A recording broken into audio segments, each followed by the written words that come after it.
बिस्मिल्लाहिर्रहमानिर्रहीम।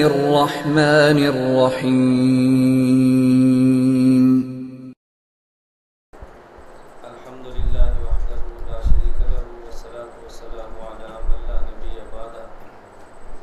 अम्मा बअद फअऊज़ु बिल्लाहि मिनश शैतानिर रजीम। बिस्मिल्लाहिर रहमानिर रहीम। लक़द काना लकुम फ़ी रसूलिल्लाहि उस्वतुन हसनह। अल्लाहुम्मा सल्लि अला मुहम्मदिन व अला आलि मुहम्मद कमा सल्लैता अला इब्राहीम व अला आलि इब्राहीम इन्नका हमीदुम मजीद। अल्लाहुम्मा बारिक अला मुहम्मदिन व अला आलि मुहम्मद कमा बारकता अला इब्राहीम व अला आलि इब्राहीम इन्नका हमीदुम मजीद। जिन मसाइल में गैर मुक़ल्लिदीन ने अहले सुन्नत वल जमात से इख्तिलाफ किया है, उनमें एक मसला है मर्द औरत की नमाज में फ़र्क का। अहले सुन्नत वल जमात के यहाँ मर्द औरत की नमाज में फ़र्क है और गैर मुक़ल्लिदीन के यहाँ मर्द औरत की नमाज में कोई फ़र्क नहीं। अहले सुन्नत वल जमात क्योंकि औरत और मर्द में फ़र्क के कायल हैं, इसलिए औरत और मर्द की नमाज में फ़र्क के भी कायल हैं। और गैर मुक़ल्लिदीन बहुत सारी बातों में मर्द औरत के फ़र्क के कायल नहीं है, इसलिए मर्द औरत की नमाज के फ़र्क के भी कायल नहीं।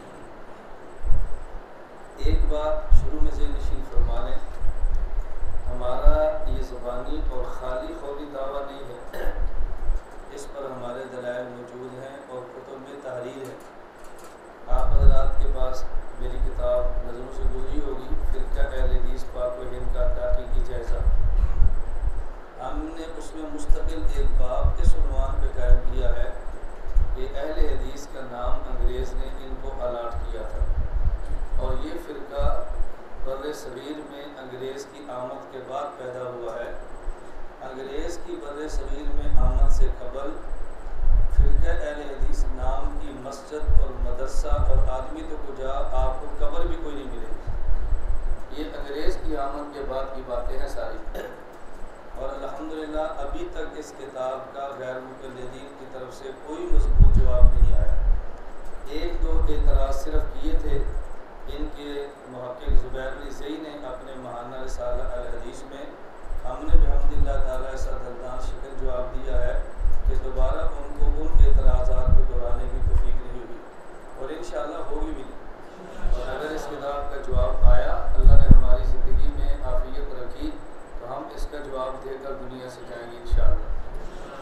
हमने तो अपने अकाबिर के कर्ज़े चुकाने शुरू किए हैं और हमारी तो ख्वाहिश होती है कि हमारी तहक़ीक़ात को लिखें, हम इनको जवाब दें ताकि हमारी ज़ात ज़ेर बहस बने और अकाबिर की ज़ात बहस से निकल जाए। हमारी तो ख्वाहिश है। इस किताब में हमने ये पेश किया है कि इनको नाम अंग्रेज़ ने अलाट किया था अहले हदीस। मैं एक जुमला समझाने के लिए कहता हूँ अवाम को, अगर आप समझा सकें। इस पर मुस्तक़िल एक मेरा बयान मौजूद है कि अंग्रेज़ कौन, अहले हदीस कौन है, अलाटिए, पलाटिए, तलाकिए। कौन है? अलाटिए, पलाटिए और तलाकिए। इनको नाम अंग्रेज़ ने दिया था, इसलिए इनको अलाटिए कहते हैं। और बहुत सारी खिदमात के एवज़ अंग्रेज़ ने इनको ज़मीनें दी थी, इसलिए इनको पलाटिए कहते हैं। और 3 तलाक को बंदा दे दे, उसको एक कह के अपने मसलक में शामिल कर दे, इसलिए इनको तलाकी कहते हैं। इनका नाम अहले हदीस की बजाय आसान नाम क्या है? अलाटिए, पलाटिए, तलाकिए। अगर आप इस उन्वान पे थोड़ी सी अपने इलाके में गुफ्तगू करना शुरू करें तो आपसे ऐसे दौड़ेंगे जैसे कौवा गुलेल से दौड़ता है। आप गुफ्तगू करके देखें ना। असल में हम पुराने उन्वानात को लेकर चलते हैं और पुराने उन्वानात के जवाब हमें पहले से तैयार कर रखे होते हैं, इसलिए आप पुरानी बातों को नए उन्वान से पेश करें तो फिर उनको भी जवाब देने में कोई थोड़ा सा जोर लगाना पड़ेगा। और असल बात ये होती है कि आवाम को कोई बात समझाने के लिए आप उन्वान दिलचस्प तैयार करें ताकि आवाम उस उन्वान को जल्दी कबूल करे। अगर आप किसी आदमी को कड़वी से कड़वी गोली देना चाहें और ऊपर मीठा वर्क लगा दें तो कड़वी गोली भी निकल लेता है, और अगर आप फीकी दवाई दें और ऊपर मीठा वर्क ना हो तो फीकी दवाई भी हलक से नीचे नहीं उतरती, आदमी उलझन का शिकार हो जाता है। तो खैर, मैं बात जो समझाने लगा था, हम ये समझते हैं कि गैर मुक़ल्लिदीन ये अंग्रेज़ की पैदावार है, तो ज़ाहिर है जो उसूल ज़वाबित अंग्रेज़ के हैं वो इनके भी होंगे, जो नज़रियात उसके हैं बहुत से नज़रियात इनके भी होंगे। इन्होंने एक नारा दिया है कि मर्द औरत में कोई फ़र्क नहीं है। ज़िंदगी के दो पहिए, ज़िंदगी की गाड़ी के दो पहिए हैं, एक पहिए का नाम मर्द है और एक पहिए का नाम औरत है। अगर ये दोनों पहिए बराबर चले तो ज़िंदगी सही चलती है, और अगर इनमें एक पहिया घर हो और एक बाहर सड़क पर हो तो फिर गाड़ी सही चलती नहीं है। तो ये अंग्रेज़ों ने नज़रिया दिया, इन्होंने अंग्रेज़ों ही से इस नज़रिए को ले लिया। फ़र्क क्या है? उन्होंने दुनिया के मामले में दोनों को बराबर खड़ा कर दिया और इन्होंने दीन के बराबर, दीन में दोनों को बराबर खड़ा कर दिया। उन्होंने कहा दफ्तर तब चलता है जब दोनों आए। ये कहते हैं इत्काफ सब तब सजता है जब दोनों इकट्ठे बैठे। यूरोप की बात क्या है कि दफ्तर कब चलता है? जब दोनों बैठे। ये कहते हैं कि इत्काफ तब सजता है जब दोनों बैठे। इसलिए अब गैर मुक़ल्लिदीन ने पूरे मुल्क की मसाजिद में मोतकिफ़ीन और मोतरक अफ़राद को इकट्ठा बिठाना शुरू कर दिए। दरमियान में हल्का सा पर्दा होता है, एक तरफ औरतें इत्काफ में, एक तरफ मर्द इत्काफ में।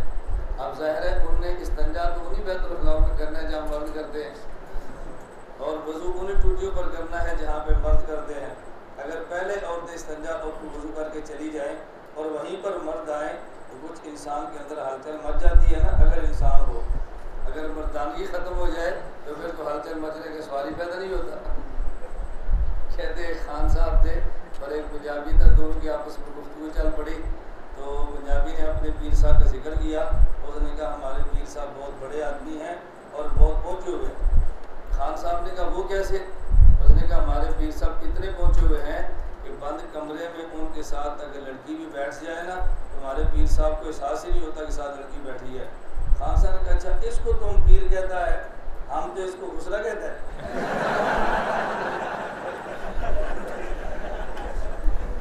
इसको तुम पीर साहब कहता है, कमरे में बैठा और साथ लड़की और उसको कुछ भी ना हो, जिसको तुम पीर साहब कहते हैं हम इसको गुस्सा कहते हैं। इधर तो ये तो हमारे शहर में बहुत है। मर्द हो और अंदर मर्दानगी मौजूद हो तो हलचल मचना की मर्दानगी का तकाजा है। हमारे शेख हज़रत अक़दस आरिफ़ बिल्लाह हकीम शाह मोहम्मद अख्तर रहमतुल्लाह फरमाया करते थे, अगर आप चवन्नी होती ना चार आने, फरमाते थे चवन्नी को आप टोकरी के अंदर रख लें और मकनातीस बाहर रख लें तो मकनातीस के साथ अंदर चवन्नी में हरकत शुरू हो जाती है। मकनातीस के साथ ऊपर नीचे चवन्नी होती है। तो बताओ एक मस्जिद में इत्काफ की चादर में एक तरफ मकनातीस एक तरफ चवन्नियाँ पड़ी हो तो कुछ हरकत होती है। इसलिए अंग्रेज ने कहा दफ्तर आबाद करना है तो अपने साथ रख लो, इनने कहा मस्जिदें आबाद करनी है तो ख़वातीन को साथ बुला लो। इसलिए ये कोशिश करें कि इत्काफ के अंदर भी दोनों हों, ईद के अंदर भी दोनों हों। अब ज़ाहिर है एक तरफ ईद आपकी है, एक तरफ ईद इनकी है। भड़कीले लिबास पहन के खुशबुएँ लगा के औरत ईदगाह की तरफ आए और लड़कों का रुख तो खामखाई ईद के अंदर अल्लाह की तरफ हो जाना है ना। जब आए तो नमाज पढ़ ही रहे, पूरी ज़िंदगी कुफर किया है, ईद के दिन इस कुफर को ख़त्म करा लें। तो अंग्रेज़ की साजिश क्या थी कि दुनिया के मामले में दोनों को इकट्ठा कर दो। अब अगर ये दुनिया का नाम लेकर इकट्ठा करें तो लोग कहेंगे दुनिया के कुत्ते हैं, इसलिए ये लफ्ज़ तो इस्तेमाल नहीं किया। इन्हें दीनी मामलात में मर्द औरत को इकट्ठा करना शुरू कर दिया।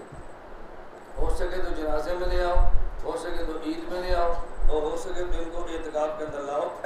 फिर एतकाफ में बैठने की वजह से जो फसादात पैदा होते हैं हमारे इल्म में, मैं उन शहरों और उन मसाजिद को बाई नेम जानता हूँ। बाई नेम गुजरांवाला ज़िला में एक जगह है और उस मस्जिद में मोतकिफ़ीन भी थे, मोतकिफ़ात भी थे। और इमाम मस्जिद साहब की बेटी एतकाफ में थी और उन्होंने ईद पर अपने घर नहीं की, मोतकिफ़ के साथ की। बात समझ आ गई? ईद अपने घर नहीं बल्कि मोतकिफ़ के साथ की। अब ज़ाहिर है जब दिल मिल जाए तो फिर जहाँ मिले वही रहना चाहिए। तो एतकाफ के दरमियान भी निकल गई और चली गई। ये मैं एक गांव का नाम मैं लेता, मुनासिब नहीं है। इसी तरह शेखुपुरा शहर के अंदर एक मस्जिद मौजूद है, उस मस्जिद में मोतकिफ़ीन भी हैं और मोतकिफ़ात भी हैं। और पता चला लोग समझते जिक्र हो रहा है, जब पर्दा हटाया तो अमाल शुरू थे। तो आप बताइए नुकसानात तो होंगे ना। तो मैं खैर बता रहा था कि जो मिजाज अंग्रेज़ का है वही मिजाज अंग्रेज़ के पैदा करता पौधे का है। उनकी ख्वाहिश होती है कि दफ्तर में इकट्ठा कर दो, इनकी ख्वाहिश होती है मस्जिद में इकट्ठा कर दो। वो समझते हैं दफ्तर में लोग हैं जब सेक्रेटरी बैठी होगी, ये समझते हैं लोग मस्जिद में ज़्यादा हैं कि जब एतकाफ के अंदर बाजी जान बैठी हो। तो अपना अपना ज़हन है ना। मैं जो बात समझाना चाह रहा हूँ, मेरी बात मजाक न समझो। जब भी कोई फितना खड़ा करता है तो फितना खड़ा करने वाला का मिजाज उस फितने के अंदर मुंतकिल होता है। ये नहीं हो सकता कि मिजाज मुंतकिल ना हो। मैं फिर बात कहूँगा तो आपने कहना कि पता नहीं मौलाना साहब को ममातियत खौरिया हुआ। आप जब भी देखें, कोई भी आप ममाती देखें, उसके मिजाज में तबर्रे, गालियाँ, अकाबिर की बेहुरमती, छोटी छोटी बात पे अकड़ना, ये हर ममाती का मिजाज है। क्यों? जिसने उनको खड़ा किया, जब उनका मिजाज ये है, आगे हर कारकुन का ये मिजाज बनेगा। ये फितरी सी बातें हैं। मैं खैर बात ये समझा रहा था कि आपको ताज्जुब इस बात पे होगा कि जब दुनिया भर के आलू सुन्नत मुत्तफिक है कि मर्द औरत की नमाज में फ़र्क है, एक इस फितने को क्या तकलीफ हुई है कि कहता नहीं, जब दुनिया भर के आलू सुन्नत कहते फ़र्क है, इनको क्या तकलीफ है कि फ़र्क के कायल नहीं है। इसलिए मैं समझाने के लिए एक जुमला कहता हूँ, डाकुओं की दो किस्में हैं। बाद डाकू होते हैं दीन के और बाद डाकू होते हैं दुनिया के। दुनिया के माल में डकैती बढ़ जाए तो इंसान की दुनिया बर्बाद हो सकती है, और अगर दीन पे डकैती बढ़ जाए तो इंसान की आखिरत बर्बाद होती है। तो जिस तरह दुनिया के डाकू से बचना ज़रूरी है, दीन और ईमान के डाकू से बचना भी ज़रूरी है। डकैती उन्होंने भी हमारे घर में मारी है, डकैती इन्होंने भी मारी है। बस उन्होंने डकैती मार के और जगह पे औरतें ले गए हैं, ये डकैती मार के और जगह पे ले गए हैं। अल्लाह हम सब की तमाम किस्म के डाकुओं से हिफाजत फरमाए। मैंने अर्ज़ किया, मैं बुनियादी तौर पर इस फितरी पर जोर इसलिए लगाता हूँ कि आपके ज़हन में असल बात आ जाए कि ये मसला क्यों है, इख्तिलाफ क्यों है, इसकी मंशा क्या है, ऐसी हरकत इन्होंने क्यों शुरू की है। अब ज़ाहिर है जब एक कोई नया मसलक हो और वो भी खिलाफ तबीयत, वो भी खिलाफ फितरत, वो भी खिलाफ शरीयत, और उसको फैलाना चाहें तो कुछ हरकतें खिलाफ शरीयत करेंगे तो खिलाफ शरीयत मसलक फैलेगा ना। इसलिए वो ऐसी तदाबीर इख्तियार करते हैं कि जिन तदाबीर से लोग जल्दी इसके अंदर आ जाए। बाज़ इलाकों में गया हूँ, फ़ी नमाज पे उन्हें पैसे रखे, आप मस्जिद में आओ और एक नमाज पढ़ो, कितने पैसे मिलेंगे, फ़ी नमाज में पैसे मिल रहे हैं। कई जुमा है और हर जुमे के बाद चावल तकसीम हो रहे हैं। कभी आप उनके मसरक में आए तो लड़के लगा के दिए जा रहे हैं, कभी आए तो लड़कियाँ दी जा रही हैं। अब मुख्तलिफ़ किस्म की बातें क्यों चल रही है, ताकि अपने मसलों को फैला दिया जाए। अल्लाह हम सब को महफूज रखे।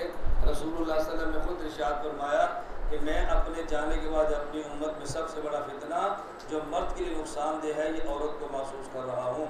इसलिए कि औरत अगरचे खुद नाक़िसातुल अक़ल होती है, लेकिन बड़े बड़े अक़ल वालों की अक़ल को फेर देती है। खुद नाक़िसातुल अक़ल होती है, इनकी अपनी अक़ल थोड़ी होती है, लेकिन जब मर्द की अक़ल पर छा जाए तो फिर मर्द की अक़ल को बर्बाद करके रख देती है। अल्लाह हम सबको अमवाल और औरत दोनों के फितरों से महफूज फरमाए, और अल्लाह दीन शरीयत पर चलने की तौफीक अता फरमाए। तो गैर मुक़ल्लिदीन का इस मसले पर इख्तिलाफ है, वो मर्द औरत की नमाज के फ़र्क के कायल हैं, जबकि फ़र्क के कायल नहीं, जबकि अहले सुन्नत वल जमात मर्द औरत की नमाज के फ़र्क के कायल हैं। तो मैं ये बता रहा था कि हम चूँकि मर्द औरत में फ़र्क के कायल हैं, इसलिए उनकी नमाज के फ़र्क के भी कायल हैं। और बाद जो मर्द औरत के अंदर बहुत सारे मसाइल में कायल नहीं हैं, तो वो ज़ाहिर है मर्द औरत की नमाज के फ़र्क के भी कायल नहीं होंगे। हम मर्द औरत की नमाज के फ़र्क के कायल हैं। ये बात अच्छी तरह समझें, और कभी शुबहात है तो उसको दूर करने की कोशिश किया करें। हम ये समझते हैं कि मर्द औरत की नमाज में फ़र्क अक़ल का भी तकाज़ा है और नकल का भी तकाज़ा है। अक़ल भी कहती है दोनों में फ़र्क करें, और नकल भी कहती है दोनों में फ़र्क करें। अक़ल कैसे कहती है? इबादात की दो किस्में हैं। नंबर एक इबादात बदनिया, नंबर दो इबादात मालिया। नंबर एक इबादात बदनिया और नंबर दो इबादात मालिया। सिर्फ इशारे लिख लें। इबादात की दो किस्में हैं। कभी कभी इबादात बदनिया के साथ इबादात लिसानिया का इजाफा होता है, लेकिन लिसानी इबादत ये बदनी इबादत का हिस्सा है। इसको अलग जिक्र कर ले तो भी ठीक है, और अलग जिक्र न करें तो भी ठीक है। आप कहें भाई जो साथी मस्जिद के अंदर बैठे हैं वो सारे उठ के हाल के अंदर आ जाएं, ये भी ठीक है। या आप कहते नहीं जो मस्जिद के हाल के अंदर बैठे हैं वो भी हाल के अंदर आ जाए, और जो सेन के अंदर बैठे वो भी हाल के अंदर आ जाए। अब सेन और हाल का अलग अलग नाम ले तो फिर भी ठीक है, और सिर्फ मस्जिद कह दे तो फिर भी ठीक है। दोनों में फ़र्क तो नहीं है ना। तो ज़ुबान तो इंसान के बदन का हिस्सा है। आप इबादत बदनिया और मालिया कह लें तो भी ठीक है, और इबादत बदनिया मालिया और लिसानिया कह लें तो भी ठीक है। खुलासा ये है कि इबादत की दो किस्में हैं। और ये तीसरी बात मैंने दरमियान में क्यों की है, ये मैंने एक दफ़ा दखल मुक़द्दर किया है कि आपके ज़हन में इश्काल ना आ जाए। आप इबादत की दो किस्में कहते हैं, और जब हमने रिवायात पढ़ी है तो तीन किस्म नज़र आई। जब रसूल अकरम सल्लल्लाहु अलैहि वसल्लम मेराज के लिए अर्श पे तशरीफ़ ले गए हैं तो अल्लाह करीम ने पूछा है ना कि मेरे पैगम्बर क्या लाए हो, तो जवाब क्या मिला, अत्तहियातु लिल्लाहि वस्सलावातु वत्तय्यिबातु। ऐ अल्लाह मेरी बदनी इबादत अस्सलावातु आप अत्तहियातु लिल्लाहि मेरी ज़बानी इबादत आपके लिए, वस्सलावातु मेरी बदनी इबादत आपके लिए है, वत्तय्यिबातु और मेरी माली इबादत आपके लिए। अत्तहियातु तहियातुहुम, ये तहिया का माना सलाम होता है ना। अत्तहियातु लिल्लाहि मेरी ज़बानी इबादत आपके लिए, वस्सलावातु नमाज बदनी इबादत आपके लिए, वत्तय्यिबातु और मेरी माली इबादत आपके लिए। यहाँ देखो तीन इबादत का तज़किरा है। अल्लाह रब्बुल इज़्ज़त ने जवाब में रसूलुल्लाह सल्लल्लाहु अलैहि वसल्लम को इनाम भी तीन दिए, अत्तहियातु लिल्लाहि वस्सलावातु वत्तय्यिबातु। जवाब क्या दिया है, अस्सलामु अलैका अय्युहन नबिय्यु व रहमतुल्लाहि व बरकातुहू। अगर अत्तहियातु आपकी तरफ से है तो अस्सलामु अलैका हमारी तरफ से है, वस्सलावातु आपकी तरफ से है तो रहमतें हमारी तरफ से है, और अगर वत्तय्यिबातु माल आपकी तरफ से है तो माल में फिर बरकतें हमारी तरफ से। तो मुनासिबत समझ गए हो। अत्तहियातु ज़बानी इबादत आपकी तरफ से तो ज़बानी सलाम हमारी तरफ से, बदनी इबादत आपकी तरफ से, इन इबादत में रहमत हमारी तरफ से, वत्तय्यिबातु माल आपकी तरफ से तो फिर माल में बरकतें हमारी तरफ से। जब मस्जिद में दाखिल हो तो दुआ मांगते हैं अल्लाहुम्मा अफ्तह ली अबवाब रहमतिक, और जब मस्जिद से निकले तो फिर अल्लाहुम्मा इन्नी असअलुका मिन फज़लिक। वजह क्या है, जब मस्जिद में आए तो आपने रहमत मांगी है, और जब मस्जिद से निकले हैं तो आपने फजल मांगा है। उसकी वजह ये आपने अर्श वाली गुफ्तगू की वजह से ये बात की है। अर्श पे गुफ्तगू क्या थी कि सलावात नबी की तरफ से तो रहमत खुदा की तरफ से। अब आप जब मस्जिद में दाखिल होते हैं अल्लाह पाक की खिदमत में अर्ज़ करते हैं या अल्लाह, जब अर्श पे हुजूर किए थे उन्होंने फरमाया था नमाज़ें मैं पढ़ूंगा, आपने फरमाया रहमतें मैं नाज़िल करूंगा। तो हम मस्जिद में नमाज पढ़ने के लिए जा रहे हैं, आप रहमतों के दरवाजे खोल दें, अल्लाहुम्मा अफ्तह ली अबवाबा रहमतिक। और जब मस्जिद से बाहर निकले अब हमने माल कमाना है तो मेहनत हमारे ज़िम्मे है, अता आपके ज़िम्मे है। कुरान करीम है वब्तगू मिन फज़लिल्लाह, माल को अल्लाह का फजल कहते हैं, इसलिए मस्जिद में आए तो रहमतें मांगते हैं और मस्जिद से निकले तो अल्लाह का फजल मांगते हैं। खैर मैं ये बात बता रहा था, इस बात को अच्छी तरह समझें। इबादत की दो किस्में हैं, नंबर एक इबादत बदनिया, नंबर दो इबादत मालिया। ये बात समझना, मर्द औरत की दौलत और माल में चूँकि फ़र्क नहीं है इसलिए मर्द औरत की इबादत मालिया के अंदर भी कोई फ़र्क नहीं। जितना माल मर्द के पास हो तो ज़कात फ़र्ज होती है, उतना ही माल औरत के पास हो तो ज़कात फ़र्ज होती है। जिस तरह मर्द की दौलत पर साल गुजरे तो ज़कात फ़र्ज होती है, औरत की दौलत पर साल गुजरे तो ज़कात फ़र्ज होती है। जिस तरह मर्द के पास पैदावार हो तो उशर होता है, औरत के पास भी ज़मीनी पैदावार हो तो उशर होता है। तो वो इबादत जिनका ताल्लुक दौलत के साथ है, चूँकि मर्द और औरत की दौलत में कोई फ़र्क नहीं है, लिहाजा मर्द और औरत की इबादत मालिया के अंदर भी कोई फ़र्क नहीं है। ये तो बड़ी आसान सी बात है ना। अच्छा, और इबादत बदनिया, जो कि मर्द और औरत के बदन और जिस्म की साख्त में फ़र्क है, मर्द औरत के जिस्म के तकाज़ों में फ़र्क है, इसलिए मर्द और औरत की बदनी इबादत के अंदर भी फ़र्क है। आप ज़रा कुछ इबादत और देख लें और फिर आप नमाज के लिए फ़ैसला कर लें। नंबर एक, हम देखते हैं कि रोज़ा एक इबादत है, लेकिन रमज़ान का रोज़ा देख लें, मर्द ने पूरा महीना रखना है और औरत ने पूरा महीना नहीं रखना। ये उज़र औरत का है, मर्द का नहीं है। तो चूँकि उज़र बदनी था और बदनी इबादत के अंदर फ़र्क आ गया, मर्द पूरा महीना रखेगा, औरत पूरा महीना नहीं रखेगी।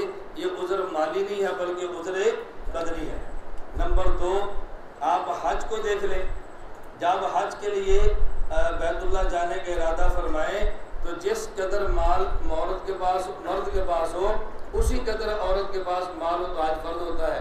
क्या मतलब, अगर जहाज़ का टिकट या गाड़ी का किराया या आने जाने का खर्चा, भाई जितना टिकट मर्द का है उतना ही टिकट है औरत का है, जितने होटल के कमरे का किराया उसका इतने कमरे का किराया जिसका है, तो इन दोनों में कोई फ़र्क तो नहीं है ना, इसलिए ज़ादे राह के अंदर भी कोई फ़र्क नहीं किया।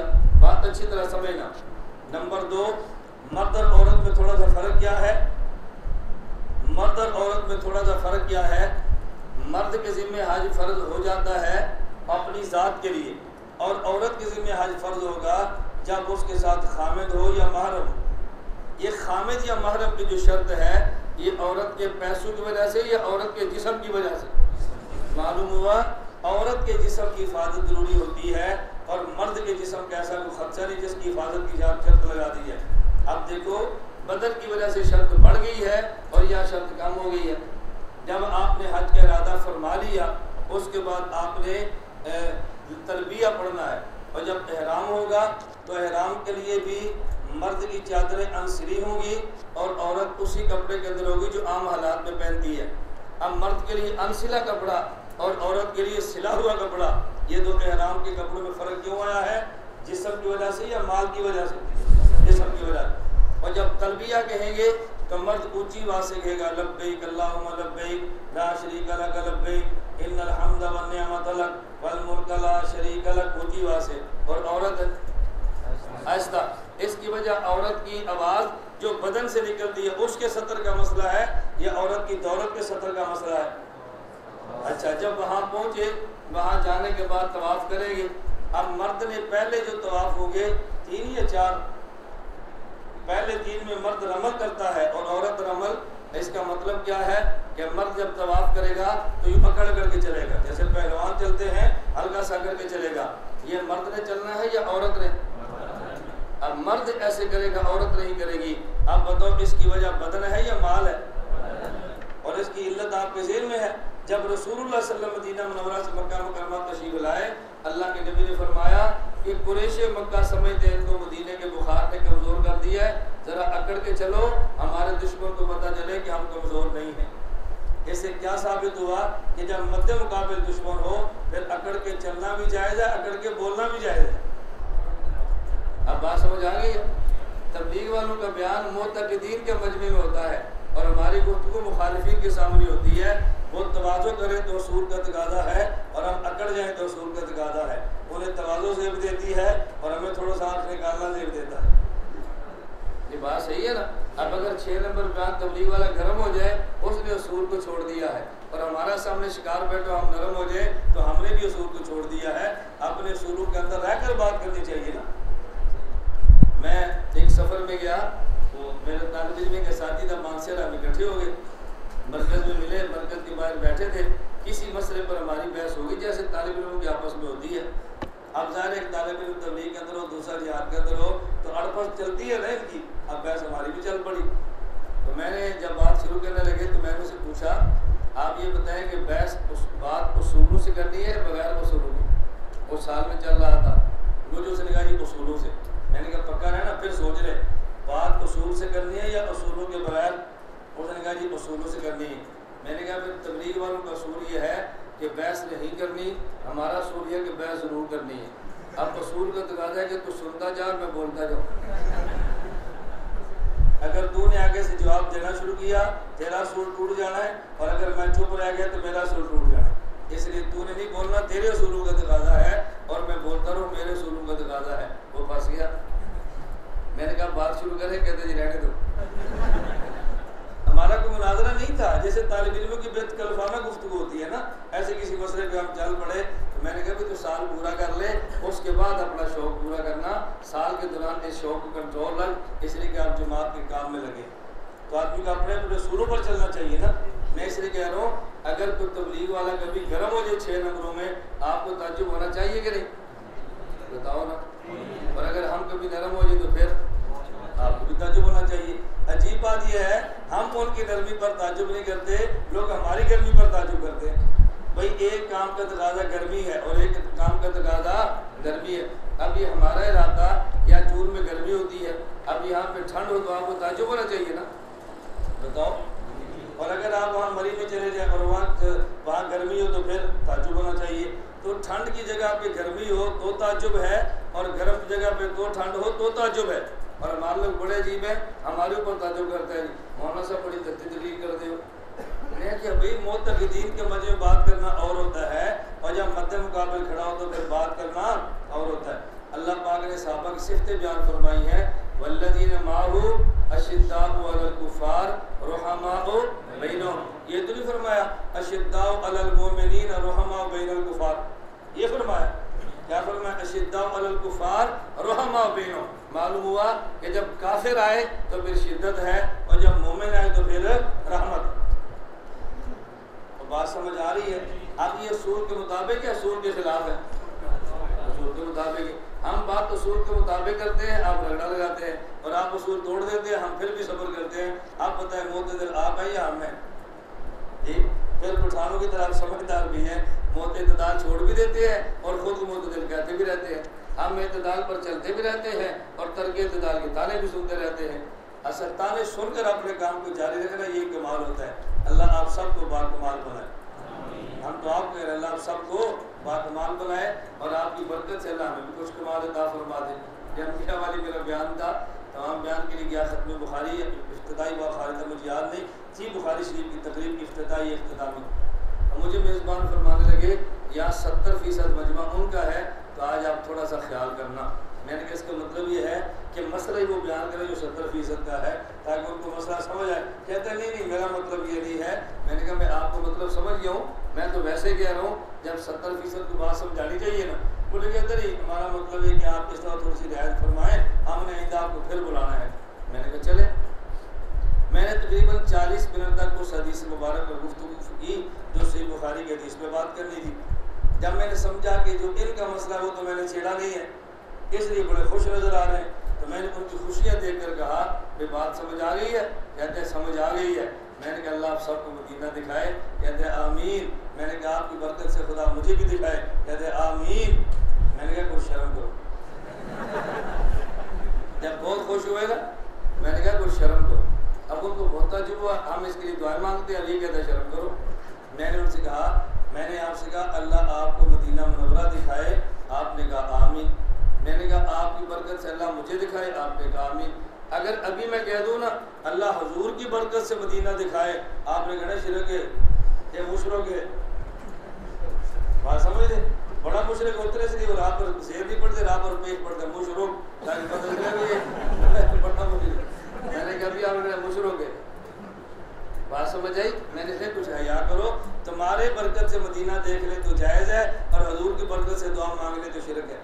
और बाबा अगर वसीला तुम्हारा जायज़ है तो पैगम्बर का क्यों जायज़ नहीं है? अगर पैगम्बर का वसीला हराम है तो तुम्हारा वसीला कैसे माना है? मैंने कहा समझ आई? कहते आई। मैं बयान सवाल तो मौसर का आपने अपनी बात तो कह ही दी है। मैंने कहा कह दी थी, हमने इतना लंबा जो सफ़र किया है तो तुम्हारी बातें कहने के लिए थोड़ा की है, अपनी बातें कहने के लिए की है। अपनी बात बंदे को कहनी चाहिए, लेकिन तेरा हिसाब किताब सेट रखे ताकि ज़्यादा दर्द ना हो और अपनी बात पूरी सुना दे।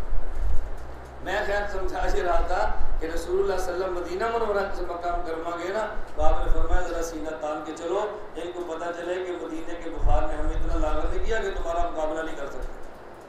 तो बाद मकामात पकड़ना खिलाफ शरीयत नहीं होता और बाद मकामात पकड़ना खिलाफ शरीयत होता है। मैदान उहद के अंदर हज़रत रसूलुल्लाह सल्लल्लाहु अलैहि वसल्लम के साहबी है और सामने दुश्मन आ रहा है और अपनी तलवार लेकर चले। अबू दुजाना रज़ी अल्लाह ताला अन्हु अपने हाथ में तलवार ली है और सुरह रंग की पट्टी अपने माथे पे बांधते, ये उनकी अलामत थी।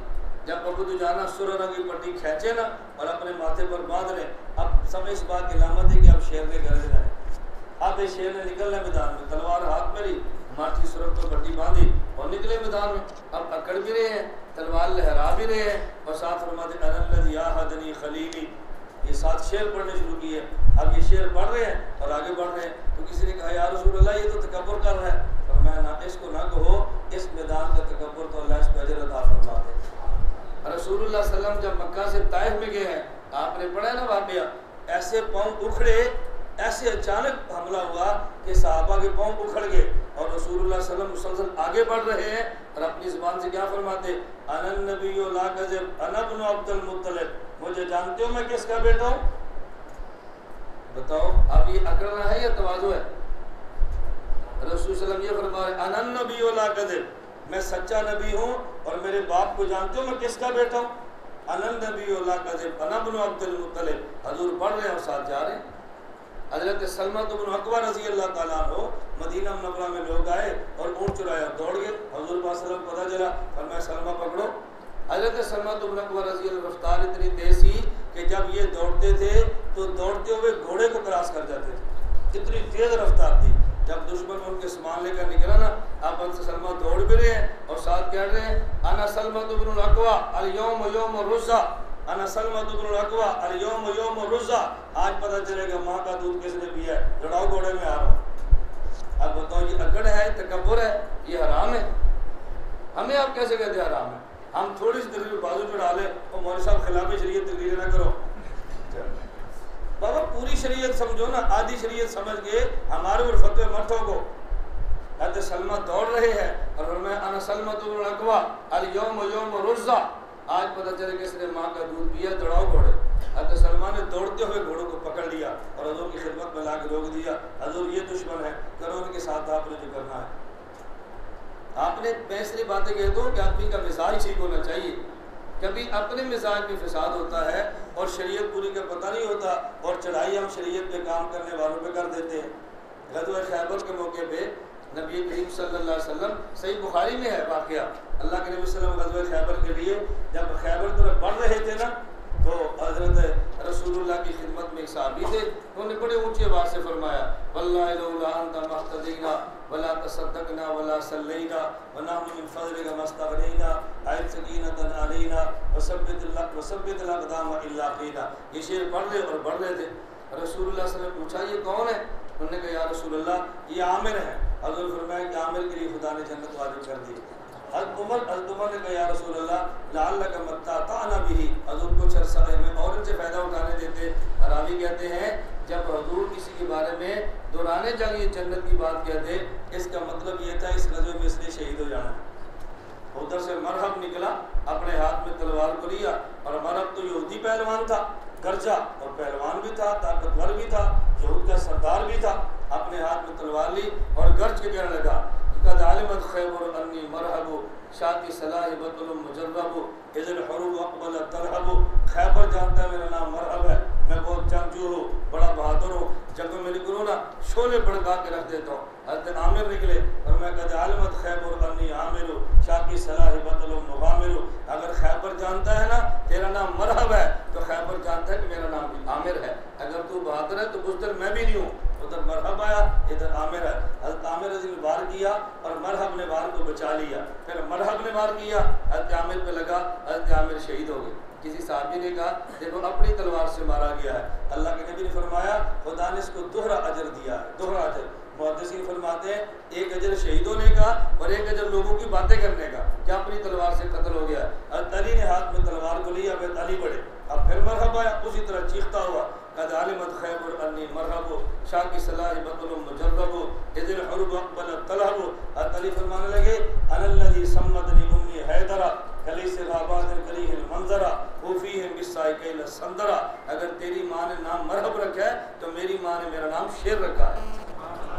हज़रत अली को हैदर करार कहते हैं ना, हैदर का माना शेर है और करार का माना पलट पलट के हमले करने वाला। और मैं अनल्लज़ी सम्मतनी उम्मी हैदरा, मेरी माँ ने मेरा नाम शेर रखा है। ऊफ़ीहिम बिस्साइकिल संदरा, आज मैं तुझे तोल तोल के दूंगा। मैं तुझे देखता हूँ कि नाम तोल किसे कहते हैं। ऊफ़ीहिम बिस्साइकिल संदरा कली से गाबातिन करीहिल मंजरा। और मैं आम शेर नहीं हूँ, मैं जंगल का शेर हूँ जिसको देख कर लोग डर जाते हैं। मुझे हैरानगी हमक तो मेरे सामने कैसे है, एक बार किया मरहब के टुकड़े करके रख दिए। क्या अली ने गलत काम किया था? और हजूर की मौजूदगी में गरज रहे हैं। अल्लाह के नबी को तकलीफ नहीं हो रही, तुझे क्यों तकलीफ होती है पागल, तुझे क्यों होती है? अब बता मैं तेरे अखलाक मानूं, हजूर के अखलाक को समझो। अल्लाह के नबी सल्लल्लाहु अलैहि वसल्लम दुश्मन के सामने गरजने वाले को दाद देते हैं और तेरा कलेजा कामता है। नहीं जी ऐसे नहीं कहना चाहिए, ये मुनासिब नहीं है, ये पैगम्बर के अखलाक नहीं है। मैं तुम्हारी बात करता हूँ, तबलीग की बात नहीं करता। मैंने बारहा कहा तबलीग हमारा ईमान है, अकाबिर हमारे सर के ताज हैं। ये जो नीचे गिलादत घुलती है ना, इसको साफ करना हमारे जिम्मे है। हम तबलीग की खुली खुली हमायत करते हैं, इतनी तबलीग वाले भी नहीं करते जितनी हम हमायत करते हैं। लेकिन दरमियान में जो आप ऐसी बातें छोड़ेंगे, इसकी सफाई भी तो हमारे जिम्मे है या नहीं? बताओ भाई, मस्जिद में कालीन बिछाना है और अगर कालीन पे मट्टी चढ़ जाए उस मट्टी को साफ भी नहीं करना। मर्दी तो साफ करनी है। तबलीग का काम मुकद्दस है, जिहाद का काम मुकद्दस है, जमीयत का काम बाबरकत है, लेकिन इनमें जो कोताहियाँ आ जाए उसको इल्मी एतबार से साफ करना हमारे ज़िम्मे है या नहीं। और आप उसको महसूस ना फरमाया करो, इल्मी बात को इल्मी बात समझा करो, मैसेज चला के आपस में लड़ाने की बात ना किया करो। अभी मैसेज चलाओ, आज का बयान मौलाना सारा तबलीग के खिलाफ किया कर दो पैसे। मैं तो अल्लाह माफ़ फरमाए, मैं तो मुँह में बात करता हूँ कि आदमी का मिजाज ऐसे होना चाहिए, जहाँ नरमी की ज़रूरत है नरमी दिखाएं, जहाँ गर्मी की ज़रूरत है गर्मी, हम नरमी के भी कहें और गर्मी के भी कहें। फबिमा रहमतिन मिनल्लाहि लिंता लहुम वलौ कुन्ता फज़्ज़न गलीज़ल क़ल्बि लंफ़ज़्ज़ू मिन हौलिक। ये अपनों के लिए है। या अय्युहन नबिय्यु जाहिदिल कुफ़ार वल मुनाफ़िक़ीन वग़्लुज़ अलैहिम। ये गैरों के लिए, अपनों के लिए भी है, गैरों के लिए भी है। और मैं कहता हूँ अलमिया ये है, जो नरम है वो गैरों के लिए भी नरम है, और जो गर्म है वो अपनों के लिए भी गर्म है। जो गर्म है उनकी गैरों अपनों सब एक ही ज़बान है, सब के लिए एक ज़बान है। एक ज़बान न रखो, अल्लाह के लिए थोड़ा सा फ़र्क करो, गैर को गैर समझो, अपनों को अपना। बात कहाँ से चली थी आपके ज़हन में है? पहले 3 तवाफ़ है ना, पहले वापस आओ थोड़ा सा। पहले 3 तवाफ़ तो मर्द ये अकड़ के चलते हैं, औरतें अकड़ के नहीं चलती। अच्छा, मर्द पहले 3 तवाफ़ के चक्रों में दाएं कंधा खाली कर लेते हैं और दाएं कंधे के नीचे से अपने हराम की चादर बाएं कंधे पे लेते हैं। इसको क्या कहते हैं जी? जी उलमा का इख्तिलाफ हो गया जी। इस्तिबा बोलो रे, आप ऐसे शर्माते पता नहीं कि हमसे गलती ना हो जाए। अब ये औरत के लिए नहीं है लेकिन मर्द के लिए है। क्यों? इसकी वजह माल है या जिस्म है? वहाँ से फारिग हों और उसके बाद जाएं आगे सफ़ा और मरवा के दरमियान सही करने के लिए। ये मर्द ने भी करना है, औरत ने भी करना है, सही दोनों करेंगे। लेकिन सफ़ा और मरवा के दरमियान, मरवा सफ़ा से कुछ आगे और मरवा से काफ़ी पहले एक जगह आती है जहाँ कहते हैं मीलैन अख्तरैन, सब्ज़ रंग की 2 बत्तियाँ लगी हैं। ये अलामत इस बात की कि इस जगह से लेकर इस जगह तक आपने दौड़ना है। ये दौड़ने वाला काम मर्द करता है या औरत? मर्द करता है। इसकी वजह माल है या जिस्म? और अजीब बात यह है कि सुन्नत अम्मी हाजरा औरत की है और जिंदा बेटा मर्द करता है। सुन्नत अम्मी हाजरा की और जिंदा बेटा करता है। क्यों? जब अम्मी हाजरा दौड़ी थी तो वो अकेली थी। अब दुनिया में शायद ही ऐसा वक्त क़यामत तक आए कि जब सफ़ा मरवा में सही को बंदा अकेला करने वाला मिले। जब औरत अकेली हो तो फिर बदन के मामलात और होते हैं, और जब रश हो फिर बदन के मामलात और होते हैं। अम्मा दौड़ी थी, उनकी मजबूरी थी और अकेली थी, और अब अकेली नहीं होगी, अब औरत दौड़ेगी। इसके वजूद की हरकत की वजह से जिस्म की साख्त महसूस होगी, और ये अल्लाह को बात पसंद नहीं है। इसलिए अल्लाह ने अम्मी हाजरा की सुन्नत को जिंदा रखा, लेकिन जिंदा और दूसरी मर्दों से करवाया है। और जब इस सही से फारिग हो जाएंगे तो उसके बाद फिर हलक या कसर, मर्द हलक करे तो अफजल है और औरत हलक करे तो जायज़ ही है। अब इसकी वजह माल है या जिस्म है? इसकी वजह जिस्म है। अब मैं बता ही रहा था, आप पूरे हज में देखिए जो बदनी इबादत है, मर्द की अलग है, औरत की अलग है। आप रोज़े में देख ले, मर्द का मामला अलग है, औरत का मामला अलग है। अच्छा, ज़कात को देख ले, क्योंकि इबादत मालिया है तो दोनों एक तरह की है। अब हम नमाज को देखते हैं, ये इबादत मालिया है या इबादत बदनिया है? अगर इबादत मालिया है तो फिर मर्द औरत की नमाज में कोई फ़र्क नहीं होना चाहिए, और अगर इबादत बदनिया है तो फिर मर्द औरत की नमाज में फ़र्क होना चाहिए। इसलिए मर्द औरत की नमाज में फ़र्क के कायल हैं। अकल भी कहती है और नकल भी कहती है। अकल भी कहती है, नकल से मुराद आयात, नकल से मुराद अहादीस और इजमा और असारे सहाबा, ये हमारे दलाइल मौजूद है। इसलिए मर्द औरत दोनों के दरमियान फ़र्क की नमाज की कायल है। नहायत इख्तिसार के साथ आप दलाइल नहायत इख्तिसार से देख लें, फिर 1-2 बात मैं मर्द औरत की नमाज के हवाले से और कह दूँ तो इख्तिसार से देख लें। मर्द औरत की नमाज के शुरू में जब तकबीर तहरीमा के लिए हाथ उठाएं तो फ़र्क है, मर्द हाथ ऊँची कानों तक उठाएगा, औरत हाथ कंधों तक। हदीस देखें, अल-मुजमुल कबीर में रिवायत मौजूद है, हज़ूर पाक सल्लल्लाहु अलैहि वसल्लम फरमाया, या वाइल इब्न हुज्रिन इज़ा सल्लैता फजअल यदैका हिज़ाअ उज़ुनैका। जब तू नमाज पढ़े अपने हाथों का कानों के बराबर उठाना। बल मरअतु तजर यदैहा हिज़ाअ सत्यैहा, और जब औरत हाथ उठाए तो अपने सीने के बराबर उठा ले। अल्लाह के नबी सल्लल्लाहु अलैहि वसल्लम ने औरत के हाथ उठाने की जगह और बताई है और मर्द के हाथ उठाने की जगह और बताई है। आगे चले, ये इतराज और जवाब सारे लिखे पड़े, आगे देखो। नंबर 2, मर्द और औरत के हाथ बांधने में फर्क। मर्द हाथ कैसे बांधे, औरत कैसे बांधे, ये रिवायत मुसन्नफ इब्न अबी शैबा बाब वज़्ल यमीन अल शिमाल, हज़रत वाइल इब्न हुजर कहते हैं रज़ी अल्लाह तआला अन्हु, रअयतुन नबी सल्लल्लाहु अलैहि वसल्लम, मैंने नबी करीम सल्लल्लाहु अलैहि वसल्लम को देखा, वज़ा यमीनहु अला शिमाली फी सलाति तहत सुर्रा, आपने दाएं हाथ को बाएं पर नमाज में नाफ के नीचे रखा हुआ था। और औरत के लिए अन आता, ये अता इब्न अबी रवाह ताबी है, कहते हैं तजमउल मरअतु यदैहा फी क़ियामिहा मस्तताअत, औरत जिस हद तक मुमकिन हो अपनी और हाथों को जमा करे, जिस हद तक मुमकिन हो हाथों को मिलाए। अब ज़रा नाक के नीचे होंगे तो हाथ फैल जाएंगे और सीने पर रखेंगे तो हाथ सिमट जाएंगे, इसलिए मर्द के हाथ रखने की जगह और है और औरत के हाथ बांधने की जगह और है, दोनों में फ़र्क है। आगे देखें, मर्द और औरत के तरीक़े रुकू में फ़र्क है। अबू मसूद रज़ी अल्लाह अन्हु साहबी है, इनसे कहा गया हद्दिसना अन सलात रसूलिल्लाह सल्लल्लाहु अलैहि वसल्लम, सुनन अबी दाऊद बाब सलात मन ला युकीम सुल्बहु बिर्रुकू व सुजूद, कि हमें बताओ रसूलुल्लाह सल्लल्लाहु अलैहि वसल्लम की नमाज की सिफ़त क्या थी, कैसे पढ़ते। फ़क़ाम बैन ऐदीना फिल मस्जिद, वो हमारे दरमियान सामने खड़े हो गए। फलम्मा रका, जब आपने रुकू किया, बज़ा यदैहि अला रुकबतैहि, अपने हाथों को घुटनों पर रख लिया। वजाल असाबिउ अस्फल मिन ज़ालिक, उंगलियां नीचे, यानी घुटनों को ऐसे पकड़ा, उंगलियां नीचे ही जानिब थी। वजाफा बैन मिरफ़क़ैहि, और अपनी गोलियों को अपने पेट से अलग कर दिया, दोनों में फासला रखा। ये था मर्द का रुकू।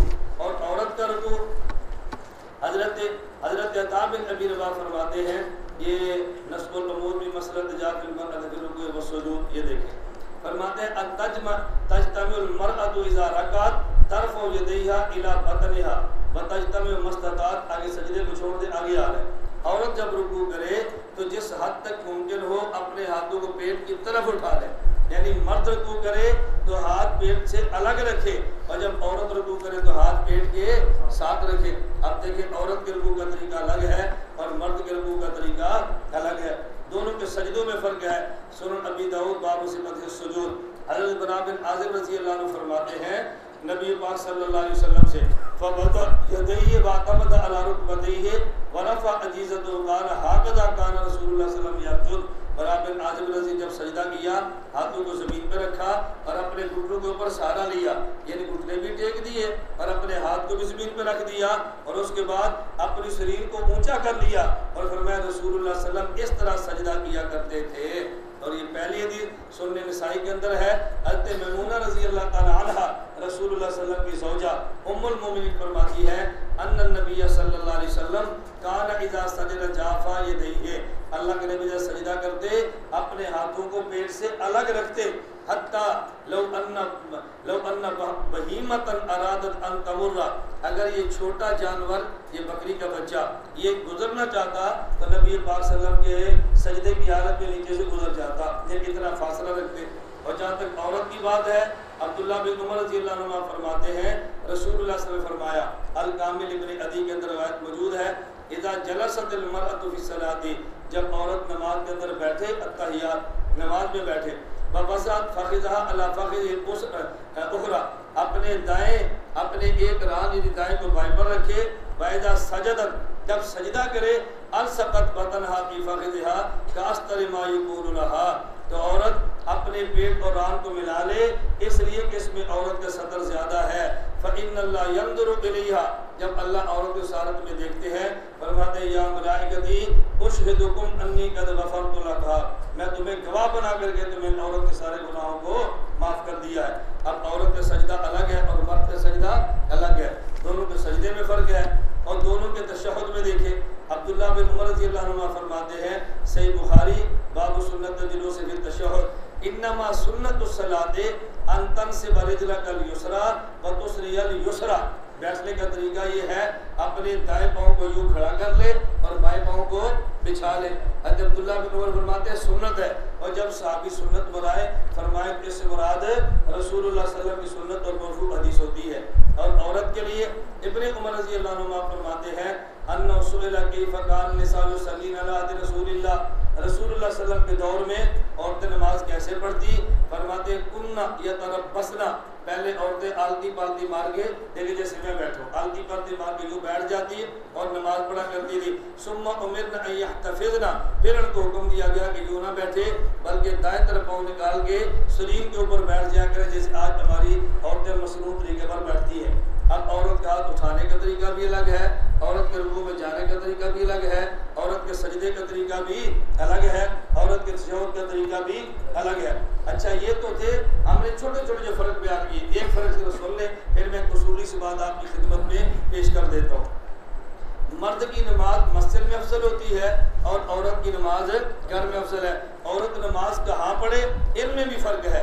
जहाँ तक मर्द की नमाज का ताल्लुक है, सही मुस्लिम बाब फजल सलातिल जमात, अबू हुरैरा रज़ी अल्लाह अन्हु फरमाते हैं रसूलुल्लाह सल्लल्लाहु अलैहि वसल्लम ने फरमाया सलातुल माल इमाम, इमाम के साथ नमाज बाजमात पढ़ना अफजल मिन 25 सलात युसल्लिया वहदहु, अकेले 25 नमाज पढ़ने से बेहतर है। मालूम होता है कि इमाम के साथ बाजमात, अब इमाम के साथ बाजमात नमाज ये घरों में होती है या मस्जिदों में होती है? मस्जिद में, तो 25 गुना नमाज पढ़ने से ज़्यादा अजर मिलता है। और जहाँ तक औरत की नमाज का ताल्लुक है, अत-तरगीब व-तरहीब बाब तरगीब बिन-निसाई फी सलाति फी बुयूतिहिन्ना, उम्मे हमाद साइदा रज़ी अल्लाह तआला अन्हा हज़रत उम्मे हमाद साइदा रज़ी अल्लाह अन्हा फरमाती है नबी पाक सल्लल्लाहु अलैहि वसल्लम खिदमत में आई, उन्होंने कहा या रसूल अल्लाह इन्नी उहिब्बु सलाता मअक, मेरा दिल करता है मैं नमाज आपके साथ पढ़ूँ। आपके साथ पढ़ने का मतलब कि मैं मस्जिद के अंदर आपकी नमाज पढ़ूँ। सहाबी अबू हुमैद हैं, इनकी बीवी अबू हुमैद की बीवी, इसलिए मैंने कहा उम्मे हुमैद साइदिया रज़ी अल्लाह तआला अन्हा, अल्लाह के नबी मेरा दिल करता है नमाज आपके साथ बाजमात पढ़ो। रसूलुल्लाह ने फरमाया कद अलिमतु अन्नकी तुहिब्बीन सलात मई, मुझे पूरा यकीन है कि तुम मेरे साथ नमाज पढ़ने का दिल से इरादा रखती है, मैं तेरी बात को मानता हूँ। कद अलिमतु का माना मैं यकीन कर रहा हूँ। अगर आपने ये ना किया आले बिदअत से कहना हुजूर इल्मुल गैब जानते थे, और मैं कद अलिमतु मुझे पहले ही पता है कि तेरे दिल में ये इरादा था, इसलिए मैंने कहा कद अलिमतु को माना कि मुझे यकीन है दोबारा ठीक कर रही है, मैं मानता हूँ बिल्कुल दोबारा ठीक कर रही है, मुझे तेरे ऊपर एतमाद है। लेकिन एक बात सुन ले, बस सलातुकी फी बैतिकी खैरुम मिन सलातिकी फी हुजरतिक, तेरा नमाज पढ़ना कमरे में, बात ये भी तो बैतन उस जगह का नाम है जहाँ रात गुजारी जाए, तो रात कमरे में होती है, कमरे से बाहर होती है। अमूमन मिजाज ही है कि रात कमरे में, इसलिए अहले बैत उस औरत को कहते हैं जो खामिद के साथ रहती है। हम पैगंबर की बीवी को अहले बैत कहते हैं ना, हम कहते हैं रसूल सल्लल्लाहु अलैहि वसल्लम की अज़वाज मुतहरात ये अहले बैत का मिस्दाक़ अव्वल हैं, और पैगंबर की बेटियां और दामाद अहले बैत का मिस्दाक़ सानी है। पहला मिस्दाक़ ये है और दूसरा मिस्दाक़ वो है। उसकी वजह बैतुल का माना बात ये भी तो बैतन, बैत उस मकान को कहते हैं जहाँ पे आदमी रात को आराम करे। अहले बैत का माना वो औरत है जो आपके साथ एक कमरे में आराम करे। बेटी आपके साथ कमरे में आराम करती है, लेकिन एक वक्त आता है कि उसका कमरा अलग हो जाता है। आपका बेटा आपके साथ कमरे में सोता है, लेकिन एक वक्त आता है उसका कमरा अलग हो जाता है। वाहिद एक अहलिया और बीवी ऐसी औरत रह जाती है कि जो मौत तक उसी कमरे में रात गुजारती है जिसमें खामिद रहना होता है। तो बैत का लफ्ज़ बता रहा है, आले बैत का मिस्दाक़ अव्वल रसूलुल्लाह सल्लल्लाहु अलैहि वसल्लम की अज़वाज मुतहरात है। अब पैगंबर के पास जो 9 कमरे बने हुए हैं, इन 9 कमरों में रात हज़रत ज़हरा, रुक़ैया, उम्मे कुलसूम, फातिमा का मसला नहीं था, इनमें रात गुजारने वाली पैगंबर की अज़वाज है। इसलिए रसूलुल्लाह सल्लल्लाहु अलैहि वसल्लम के घर के मामूलात नकल करने वाली ये पैगंबर की बेटियां और दामाद नहीं है, बल्कि पैगंबर की बीवियां हैं। इसलिए हम कहते हैं अहले बैत उसे कहते हैं। मैं बैत का माना समझा रहा था, बस सलातु की फी बैतिकी खैरुम मिन सलातिकी फी हुजरतिक, तेरा पिछले कमरे में नमाज पढ़ना, हुजरे का माना मैं करने लगा बरामदा, हुजरे से मुराद है अगले वाला कमरा, ये बरामदे में नमाज पढ़ने से बेहतर है।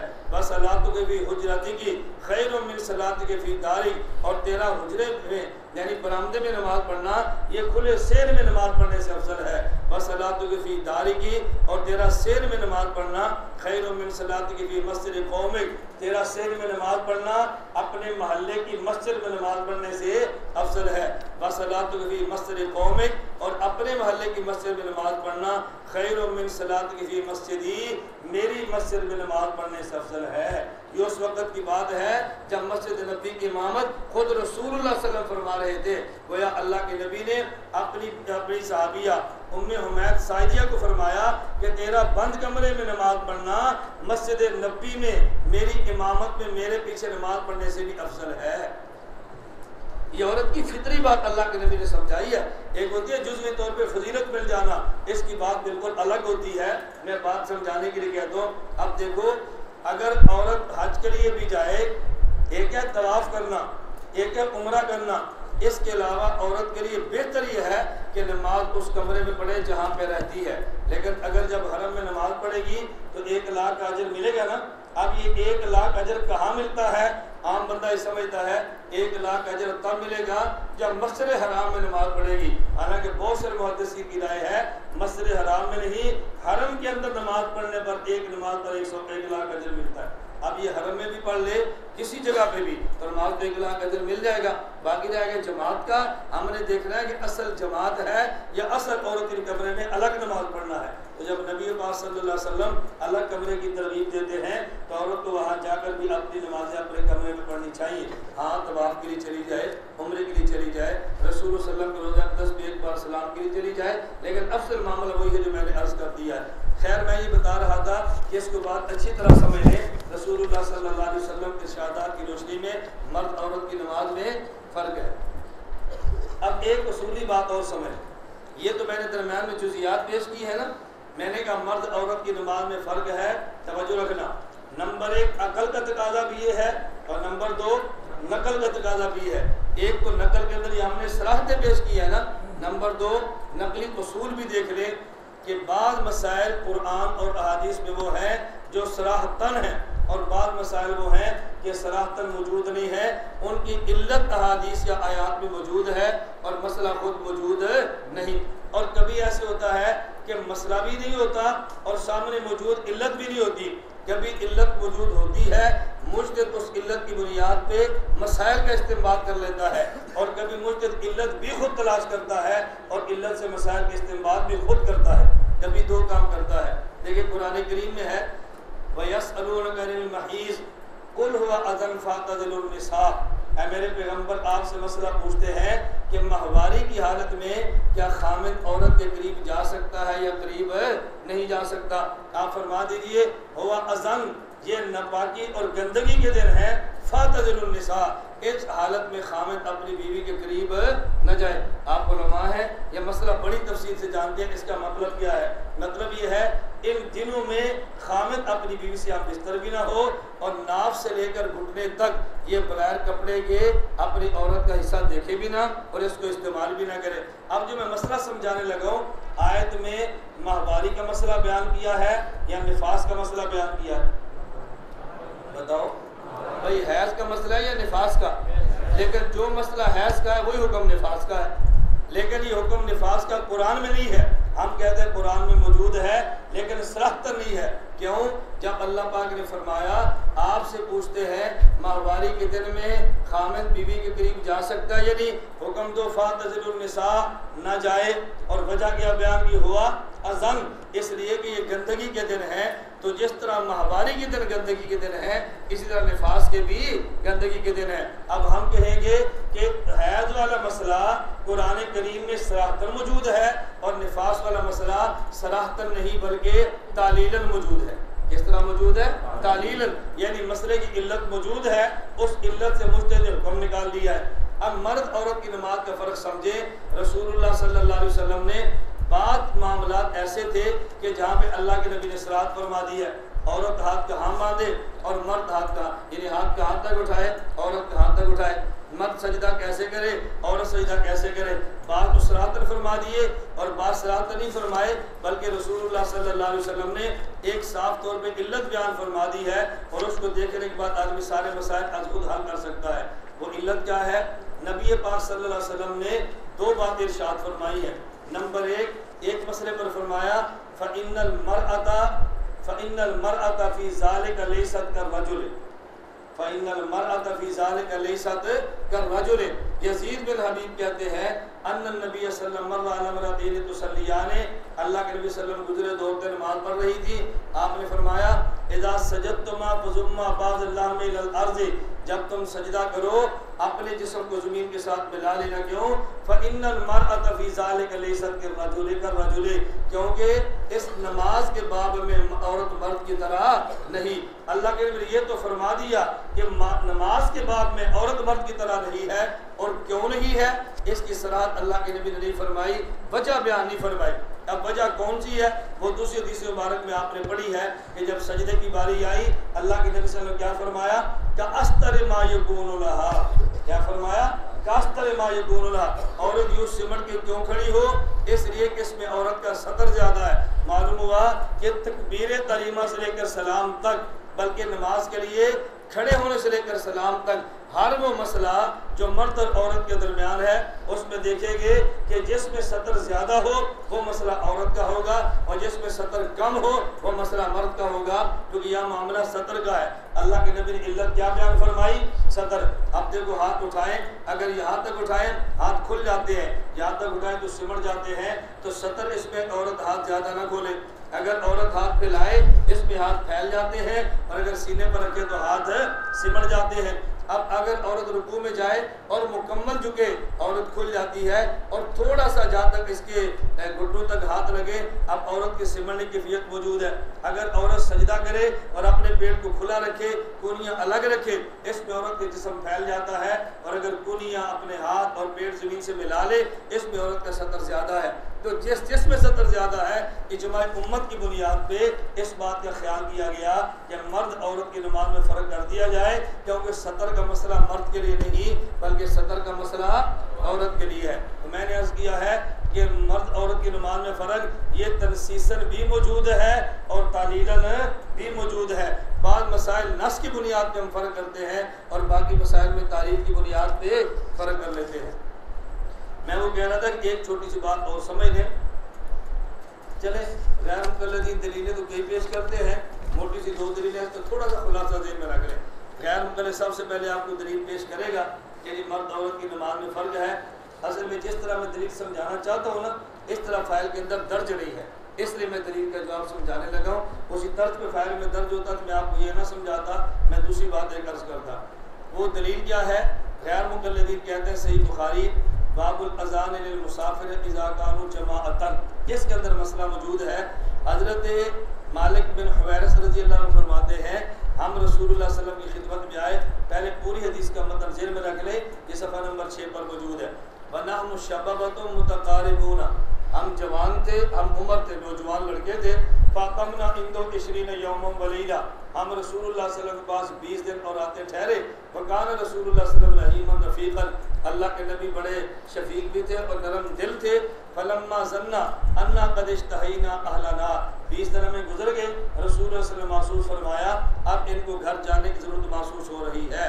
फरमाया सअलना अम्मन तरकना बादना, हमसे पूछा कि पीछे तुम कौन छोड़ कर आए हो, यानी बीवी है शादीशुदा, तुम्हारे पीछे कौन है? फिर फरमाया अखबरना, हमने जब बता दिया अल्लाह के नबी सल्लल्लाहु अलैहि वसल्लम फरमाने लगे इरजिऊ इला अहलिकुम, अपने घरों को वापस चले जाओ। फ़ाक़ीमू फ़ीहिम, वहाँ नमाजों की पाबंदी करना। वअल्लिमूहुम, उनको नमाज़ें सिखाना। वमुरूहुम, उनको नमाजों का हुक्म भी देना। वज़कर अशिया अफ़ज़ुहा अव क़ाल अफ़ज़ुहा, बाकी बहुत सारी बातें मुझे याद है, बाज़ बातें भूल गए हैं। और आगे फरमाया वसल्लू कमा रअयतुमूनी उसल्ली, ये गैर मुक़ल्लिदीन की दलील की बुनियाद है कि रसूलुल्लाह सल्लल्लाहु अलैहि वसल्लम फरमाया घर चले जाओ और नमाज ऐसे पढ़ना जैसे तुमने मुझे पढ़ते हुए देखा है। तो ये अल्लाह के नबी का हुक्म मर्दों के लिए भी है और औरतों के लिए भी है। मालूम होता है कि जैसे मर्द नमाज पढ़ता है ऐसी औरत भी नमाज पढ़ेगी, ये उनकी दलील का मदार है। इस पर जरा 2-3 बातें समझ लें ताकि आपको अंदाज़ा गैर मुक़ल्लिदीन की दलील ये कितनी मजबूत है या गैर मुक़ल्लिदीन की दलील कितनी कमज़ोर है, इसको ज़रा अच्छी तरह समझ। हम कहते हैं पहली बात ये समझो कि रसूलुल्लाह सल्लल्लाहु अलैहि वसल्लम फरमाया सल्लू कमा रअयतुमूनी उसल्ली, सल्लू कमा रअयतुमूनी उसल्ली, इसको समझो। अल्लाह के नबी ने फरमाया कि तुम नमाज ऐसे पढ़ो जैसे मुझे पढ़ते हुए देखा। कहते ये सल्लू का खिताब सबको है, मर्दों को भी है और औरतों को भी है। हमने अगर ये खिताब सबको है तो फिर अल्लाह कुरान करीम में फरमाते हैं वातिमुल हज वल उम्रता लिल्लाह, हज और उम्रा अल्लाह के लिए करो। ये खिताब मर्दों और औरतों को सबको है। फिर इसका मतलब यह है कि मर्द और औरत के हज में कोई फ़र्क नहीं होना चाहिए। कहते नहीं वहाँ तो फ़र्क हो सकता है, हमने कहा यहाँ फ़र्क क्यों नहीं हो सकता। अच्छा, फिर कुरान करीम देख लेते हैं। मैंने कहा अगर सल्लू को लेकर तुम ये कहोगे ना खिताब सबको है, दोनों में फ़र्क नहीं है, तो ये तुम्हें काम महंगा पड़ जाएगा। क्यों? फिर तुम्हारी औरतें अपने सर से दुपट्टे उतार लेगी और कहेगी हमने नंगे सर फिरना है, क्योंकि हुजूर की सुन्नत है। और कुरान कहता है लक़द कान लकुम फ़ी रसूलिल्लाहि उस्वतुन हसना, तुम सब के लिए हुजूर की ज़िंदगी नमूना है, तो तुम नंगे सर फिर सकते हो, तो हम नंगे सर क्यों नहीं घूम सकते। अच्छा, फिर तुम्हारी आदत ये है कि अगर तुम्हें शुक्र नेक बन जाए तो फिर शलवार टखनों से ऊपर नहीं आधी पिंडली तक उठाता है, फिर वो भी टांगे आधी पिंडली तक नंगी कर लेगी और कहेगी अल्लाह को कम लक़द कान लकुम फ़ी रसूलिल्लाहि उस्वतुन हसना। फिर जब तुम नमाज के लिए आते हो तो तुमने कंधे से कंधा तुम्हें नहीं मिलाना होता, अलबत्ता टखने से टखना मिलाना होता है। वो अपना टखना साथ मर्दों के साथ मिलाएगी, क्योंकि हुजूर का हुक्म है और लक़द कान लकुम फ़ी रसूलिल्लाहि उस्वतुन हसना। फिर अपना गिरबान भी खोल लेगी, क्योंकि अल्लाह के नबी ने कभी गिरबान चार किया है। मैंने कहा बताओ कितना अजीब मंजर हो, उधर लश्कर तैयबा की मुजाहिदीन हो, इधर मुजाहिदात हो, और उन्होंने भी जुल्फ़े नंगी की हो, इनने जुल्फ़े बखेरी की हो, गिरबान उनने भी खोला हो, गिरबान इनने भी खोला हो, शलवार टखनों तक ऊपर अपनी आधी पिंडलियों तक की हो, और अल्लाह के रास्ते में जहाद के लिए निकले जैसे हुजूर निकलते थे। मैंने कहा इसको मान लोगे? कहते जी नहीं। मैंने कहा कुरान कहते हैं लक़द कान लकुम, खिताब सबको है, तो फिर आप क्यों नहीं मानते? आप फौरन कहेंगे नहीं जी, इससे मुराद ये है कि अल्लाह के नबी की तालीमात नमूना है, जो मर्दों के लिए मर्द अमल करें और जो औरतों के लिए हैं औरतें अमल करें। हमने कहा सल्लू कुमार सल्ली का माना भी ये है कि नमाज तुम सब ने पढ़नी है, लेकिन ऐसे पढ़ो जैसे मैंने हिदायत दी है। मर्द मर्दों वाली नमाज पढ़े, औरत औरतों वाली नमाज पढ़े। बात समझ आ गई? और बाकी इस हदीस को जरा आगे पढ़े तो इसके कराइन बता रहे हैं ये हुक्म मर्दों के लिए है, औरतों के लिए नहीं। खुद साहबी फरमाते हैं नहनु शबाबतुम मुतकारिबूना फ़क़मना इंदहु 20 यौमन व लैला, हम हुजूर के पास 20 दिन रात ठहरे और हम सिर्फ नौजवान मर्द थे, हमारे पास औरतें मौजूद नहीं थी। इरजिउ इला अहलिकुम, फरमाया घर जाओ, जो हुक्म मर्दों को हो रहा है हुक्म औरतों को नहीं हो रहा। वजह क्या है?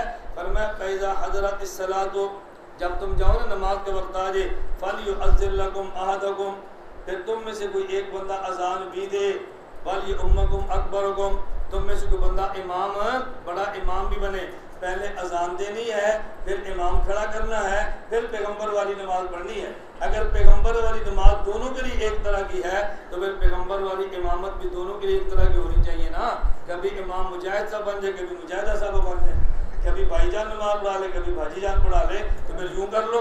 और आगे फरमाया फ़लयुअज़्ज़िन लकुम अहदकुम, कभी अजान जो तुम्हारे हज़रत साहब दे दे और कभी हज़रत साहब की आलिया दे ले, कभी मौज़िन अजान दे दे, कभी मौज़िन की बीवी दे ले, क्योंकि अल्लाह के नबी ने फरमाया ना सब के लिए। कहते नहीं ये औरतों के लिए नहीं है, मर्दों के लिए। हमने कहा फिर सल्लू मर्दों के लिए है, ये औरतों के लिए कैसे है? भाई आप पूरी हदीस देखो ना, आपने आधी अलग कर दिया, आधी अलग कर दिया। मैंने इसलिए आपकी खिदमत में कहा था आधी हदीस पेश करो तो मसला अधूरा होता है और दूसरी हदीस पर पेश करो तो मसला पूरा होता है। गैर मुकल्लिद आधी हदीस पेश करके अधूरा मसला देता है और हम पूरी हदीस पेश करके पूरा मसला देते हैं। बात समझ आ गई है ना? अच्छा, अगर गैर मुकल्लिद कहना जी नहीं ये तो मर्दों के लिए, आपने कहना बहुत अच्छा, आप तो तरावी के लिए इमाम तलाश करते हो जो बालिग भी ना हुआ हो। नाबालिग बच्चे के पीछे तरावियाँ पढ़ते हैं ना, तो रसूलुल्लाह सल्लल्लाहु अलैहि वसल्लम क्या फरमाते हैं? वलियुम्मकुम अकबरुकुम, इमाम ऐसे को बनाओ कि जो बड़ा होना चाहिए। तो यहाँ तो बच्चे की इमामत की नफी हो रही है ना? नहीं, इसका मतलब यह है कि इल्म होना चाहिए। हमने कहा अपनी बात तुमने फौरन मतलब निकाल लिया। भाई अगर ये मर्दों के लिए है, ये हिस्सा मर्दों के लिए वो औरतों के लिए, तो तुम तो इस पर भी अमल नहीं करते। तुम तो नाबालिग बच्चे मसले पर खड़ा कर लेते हो। इसका मतलब ये है कभी औरतों को बुला लिया, कभी नाबालिग बच्चा खड़ा कर दिया, तरावी बच्चे से पढ़ा ली और इत्तिकाफ औरतों से बिठा लिया। मोतकबीर भी बढ़ गए, तरावी वाले भी बढ़ गए। और गल समझ आई? चलो ठीक, याद ना करो, समझ तो आ जाए ना। याद आ जाए तो बंदा कभी ना कभी समझ भी लेता ही, समझ ले तो याद आ जाता। आगे देखें, एक इनकी हदीस पेश की उम्मु दर्दा रज़ी अल्लाह तआला अन्हा की, सही बुखारी बाब सुन्नत जुलूस फी तशहुद। वकानत उम्मु दर्दा तजलिसु फी सलातिहा जलसत रजुल वकानत फकीहता। किस तरह? जलसतन फ़ालतुन जलसत रजुल व कानत फ़क़ीहतन। उम्मे दरदा रज़ी अल्लाह ताला अन्हा कहते हैं ये नमाज के अंदर ऐसे बैठती जैसे मर्द बैठते हैं, ऐसे बैठती जैसे मर्द बैठते हैं। गैर मुक़र्रर कहते हैं देखो सही बुखारी में है कि उम्मे दरदा रज़ी अल्लाह ताला अन्हा फ़क़ीह होने के बावजूद भी मर्दों की तरह बैठती है। तो मालूम होता है कि औरत और मर्द के तशहुद में कोई फ़र्क नहीं है। मैंने कहा तुम्हें अल्लाह अक़ल अता फरमा देता तो ये लफ्ज़ ख़ुद बता रहा है कि मर्द औरत के बैठने में फ़र्क है, मर्द औरत के बैठने में फ़र्क है। अब बताओ आपके यहाँ कोई बच्चा पैदा हो 12 साल की उम्र को पहुँच जाए और ऐसे चले जैसे औरतें चलती है, तो आप कहते हैं आपके बेटा लड़कियों की तरह चलता है। इसका क्या मतलब है कि लड़कों और लड़कियों की चाल में कोई फ़र्क नहीं है? बताओ आप यहाँ कोई बेटी पैदा हो और उसकी आवाज़ भारी हो और आप कहते हैं आपकी बेटी की आवाज़ ऐसी है जैसे मर्दों की होती है, इसका क्या माना? कोई फ़र्क नहीं है। ये लफ्ज़ बता रहा है कि फ़र्क है। इमाम बुखारी फरमाते हैं उम्मे दरदा नमाज में ऐसे बैठती जैसे मर्द बैठते हैं। जैसे मर्द कहना इस बात की दलील है कि मर्दों का बैठना और है, औरतों का बैठना और है। नहीं समझ आ रही? ये तो इमाम बुखारी के लफ्ज़ बता रहे हैं कि फ़र्क है, तभी तो कह रहे हैं कि जलसत रजुल मर्द की तरह बैठती थी। अगर मर्द की बैठना औरतों की तरह नहीं था, कोई फ़र्क नहीं था, तो जलसत रजुल कहने की ज़रूरत क्या थी? आप बात ज़रा समझना। अगला सवाल पैदा होगा कि उम्मे दरदा औरत होने के बावजूद मर्दों की तरह क्यों बैठती थी? इनको तो औरतों की तरह बैठना चाहिए ना। इस सवाल का जवाब इमाम बुखारी देते हैं वकानत फ़क़ीहतन। उन पर एतराज़ इसलिए कि उनका अपना इज्तिहाद था। आप उनका इज्तिहाद माने या न माने, मुज्तहिद अपने इज्तिहाद पे अमल कर सकता है और दूसरा बेशक उसके इज्तिहाद का पाबंद ना हो। ये वकानत फ़क़ीहतन कह के इमाम बुखारी ने इस सवाल का जवाब दे दिया। हम कहते हैं दोनों बातें तुम्हारे खिलाफ है। क्यों? जलसत रजुल कहने इस बात की दलील है कि मर्द का बैठने का तरीका और है, औरत के बैठने का तरीका और है। और वकानत फ़क़ीहतन कह के इमाम बुखारी बताना चाहते हैं कि फ़क़ीह के इज्तिहाद को मानने की गुंजाइश होती है और तुम्हारे यहाँ मानने की गुंजाइश नहीं होती। उधर फ़क़ीह का इनकार भी करते हो और अपने ज़ौक़ के मुताबिक आदर में शोर भी करते हो। ना मानने पर आए इमाम अबू हनीफा जैसे मर्द को ना माने और मानने पर आ जाए उम्मु दरदा जैसी औरत को माने।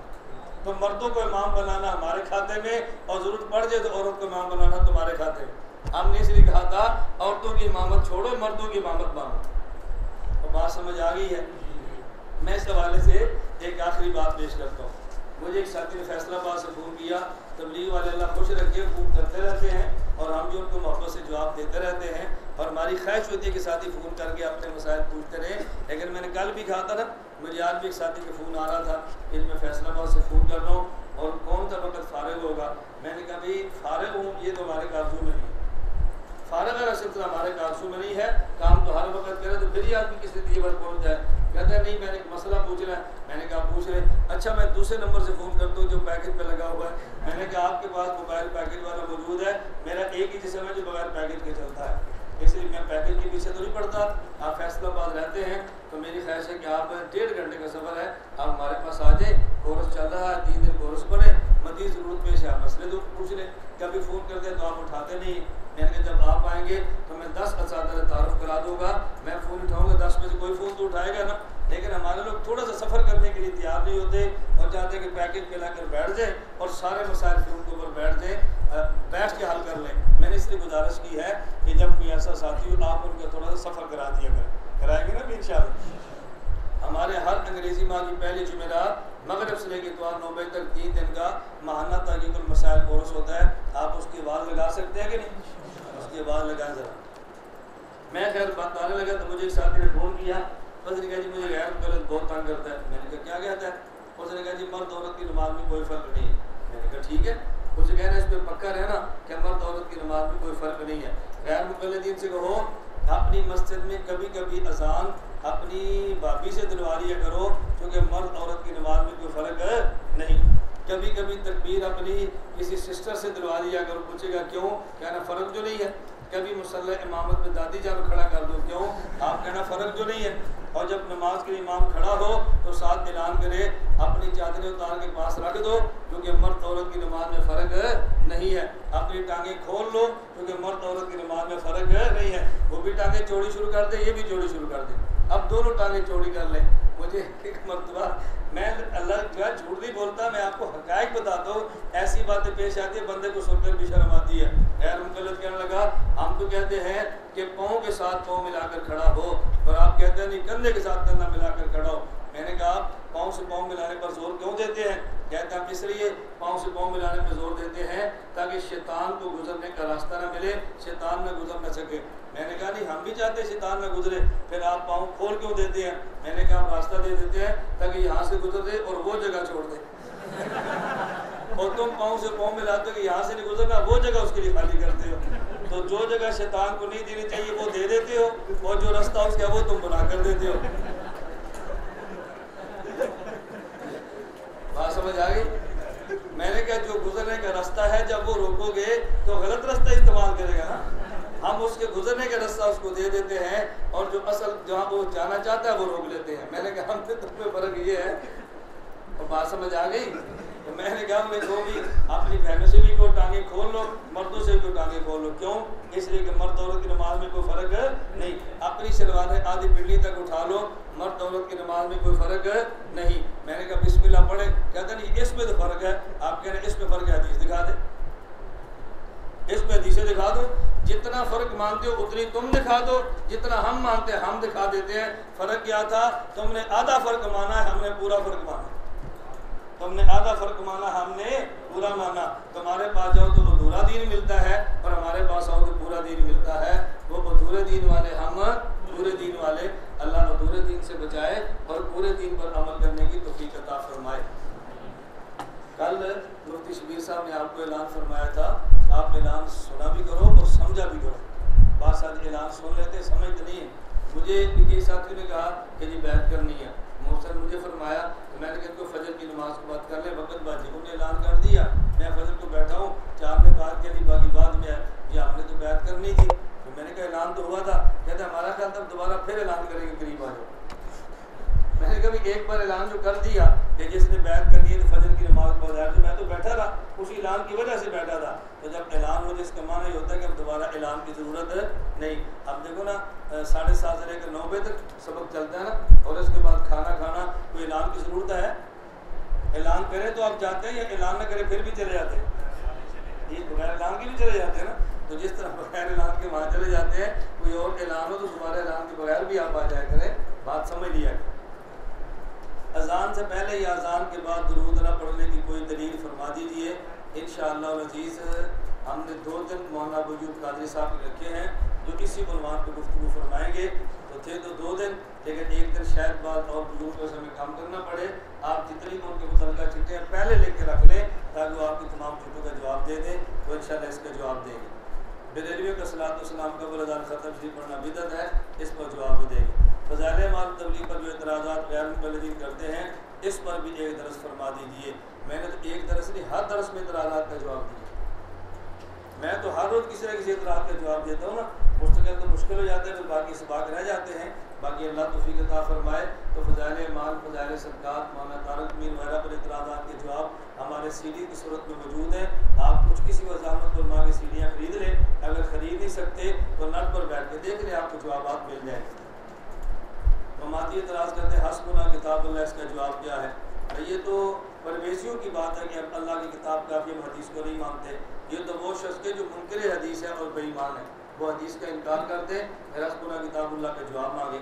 हमारी ख्वाहिश है आप शेख पुरी साहब की तस्वीर बयान की तकमील फरमाएँ, दुआ फरमाएँ अल्लाह ताला ऐसे इसबाब अता फरमाए कि हम उसको मुकम्मल कर सकें। और एक तफसीर आप खुद तारीफ़ फरमाएँ। हमारी तफसीर तो इंशाअल्लाह आएगी, मुमकिन है इसमें 2 या 3 साल लग जाए।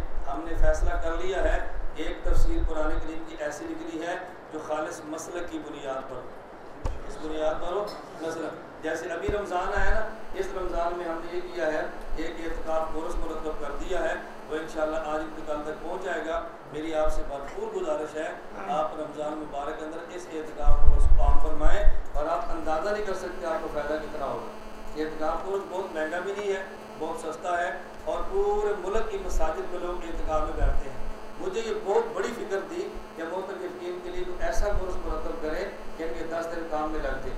अब हमने उसमें पहले मसाइल एहतिकाफ लिख दिए हैं, फिर उसके बाद अहादीस लिख दी हैं, मसनून दुआएं लिख दी हैं और अपने अकायद की हल्की हल्की तशरीह कर दी है ताकि बंदों को अपने अकायद का पता भी चल जाए और अहादीस भी आ जाए, मसनून दुआएं भी आ जाए और एहतिकाफ के मसाइल भी आ जाए।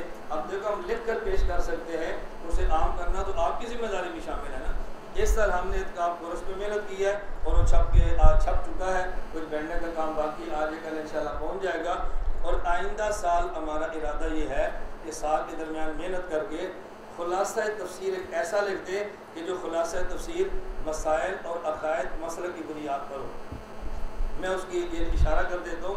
हमारी ख्वाहिश क्या है, मसलन कुरान करीम का पहला पारा है, आपने अगर पहला पारा तरावी के अंदर पढ़ा है ना तो उस पहले पारे की आयात में देख ले अकायद किस में और मसाइल किस में। बाकी बातें थोड़ी देर के लिए छोड़ दे, आयत नंबर इसमें ये अकीदा है, इसमें ये अकीदा है, इसमें ये अकीदा है, इसमें ये मसला, इसमें ये मसला, इसमें ये मसला। ये पूरे कुरान करीम के इस अंदाज में लाएँ कि बड़े इख्तिसार से अकीदा और मसला, अकीदा और मसला लें। अगर आपने अवाम में मेहनत की है तो फिर इशारा करना काफ़ी है, अगर मेहनत नहीं की तो थोड़ी सी तफसील कर दें कि अगर आप हर रोज़ तरावी के बाद 1 घंटा का दर्स दें तो पूरे कुरान के अकायद और मसाइल इंशाअल्लाह इख्तिसार के साथ अवाम के सामने आ जाएंगे इंशाअल्लाह। एक हम ये काम करेंगे, फिर उससे अगले साल हमारा इरादा है कि हम इंशाअल्लाह मुस्तकिल तफसीर पे काम करेंगे और हर आयत की तफसीर या मसले की बुनियाद पर तफसीर आएगी। आप दुआ फरमाएं कि अल्लाह ताला आफियत भी अता फरमाए और अल्लाह रब्बुल इज़्ज़त हमें असबाब भी अता फरमाए कि काम चलते रहे। दुआ बहुत फरमाया करें। मैंने आपसे पहले गुजारिश की है, हमारा चूँकि मिजाज ऐसा है कि हम वो जिसे हम कहते हैं ये नहीं करते तो लोग समझते हैं पैसे बहुत है इनके पास, ये मतलब नहीं होती, कर्जा भी होता है, ज़रूरत भी होती है, हमारी हाजत के पैसे नहीं भी होते, लेकिन हम काम इस अंदाज में करते हैं कि किसी बंदे को महसूस ना हो। आप देखिए मदारस में रहते हैं, मदारस में रह कर आए हैं, आपने आइंदा साहब फिर मदारस में जा रहे हैं इंशाअल्लाह, आप महसूस फरमाएंगे कि हमारे इस मामले में मिजाज बिल्कुल अलग थलग होता है। आज ही मुझे रात एक साथ ने मैसेज किया था, रात चावल थे नमकीन, उसने कहा सारी जर्दा हो जाए तो बड़ी बात है। मैंने फिर आप फ़ोन किया तो मैसेज यहीं से हो, उसने कहा मैं इधर ही पढ़ता हूँ। मैंने कहा इंशाअल्लाह। मैंने फिर मौलाना अबू बकर साहब को सुबह बुला लिया, भाई को जर्दे की तरतीब बनाओ, मैसेज आ गया। उन्होंने कहा जी जुमेरात इंशाअल्लाह पुलाव भी देंगे, जर्दा भी देंगे। मैं घर से कह रहा हूँ कि अल्लाह का हमारा तो रोज़ाना इस तरह दिल करता है, लेकिन बात मजबूरी ऐसी है, हमारी ख्वाहिश होती है कि आप हज़रात को ये खाने की खिदमत में न लगाएं।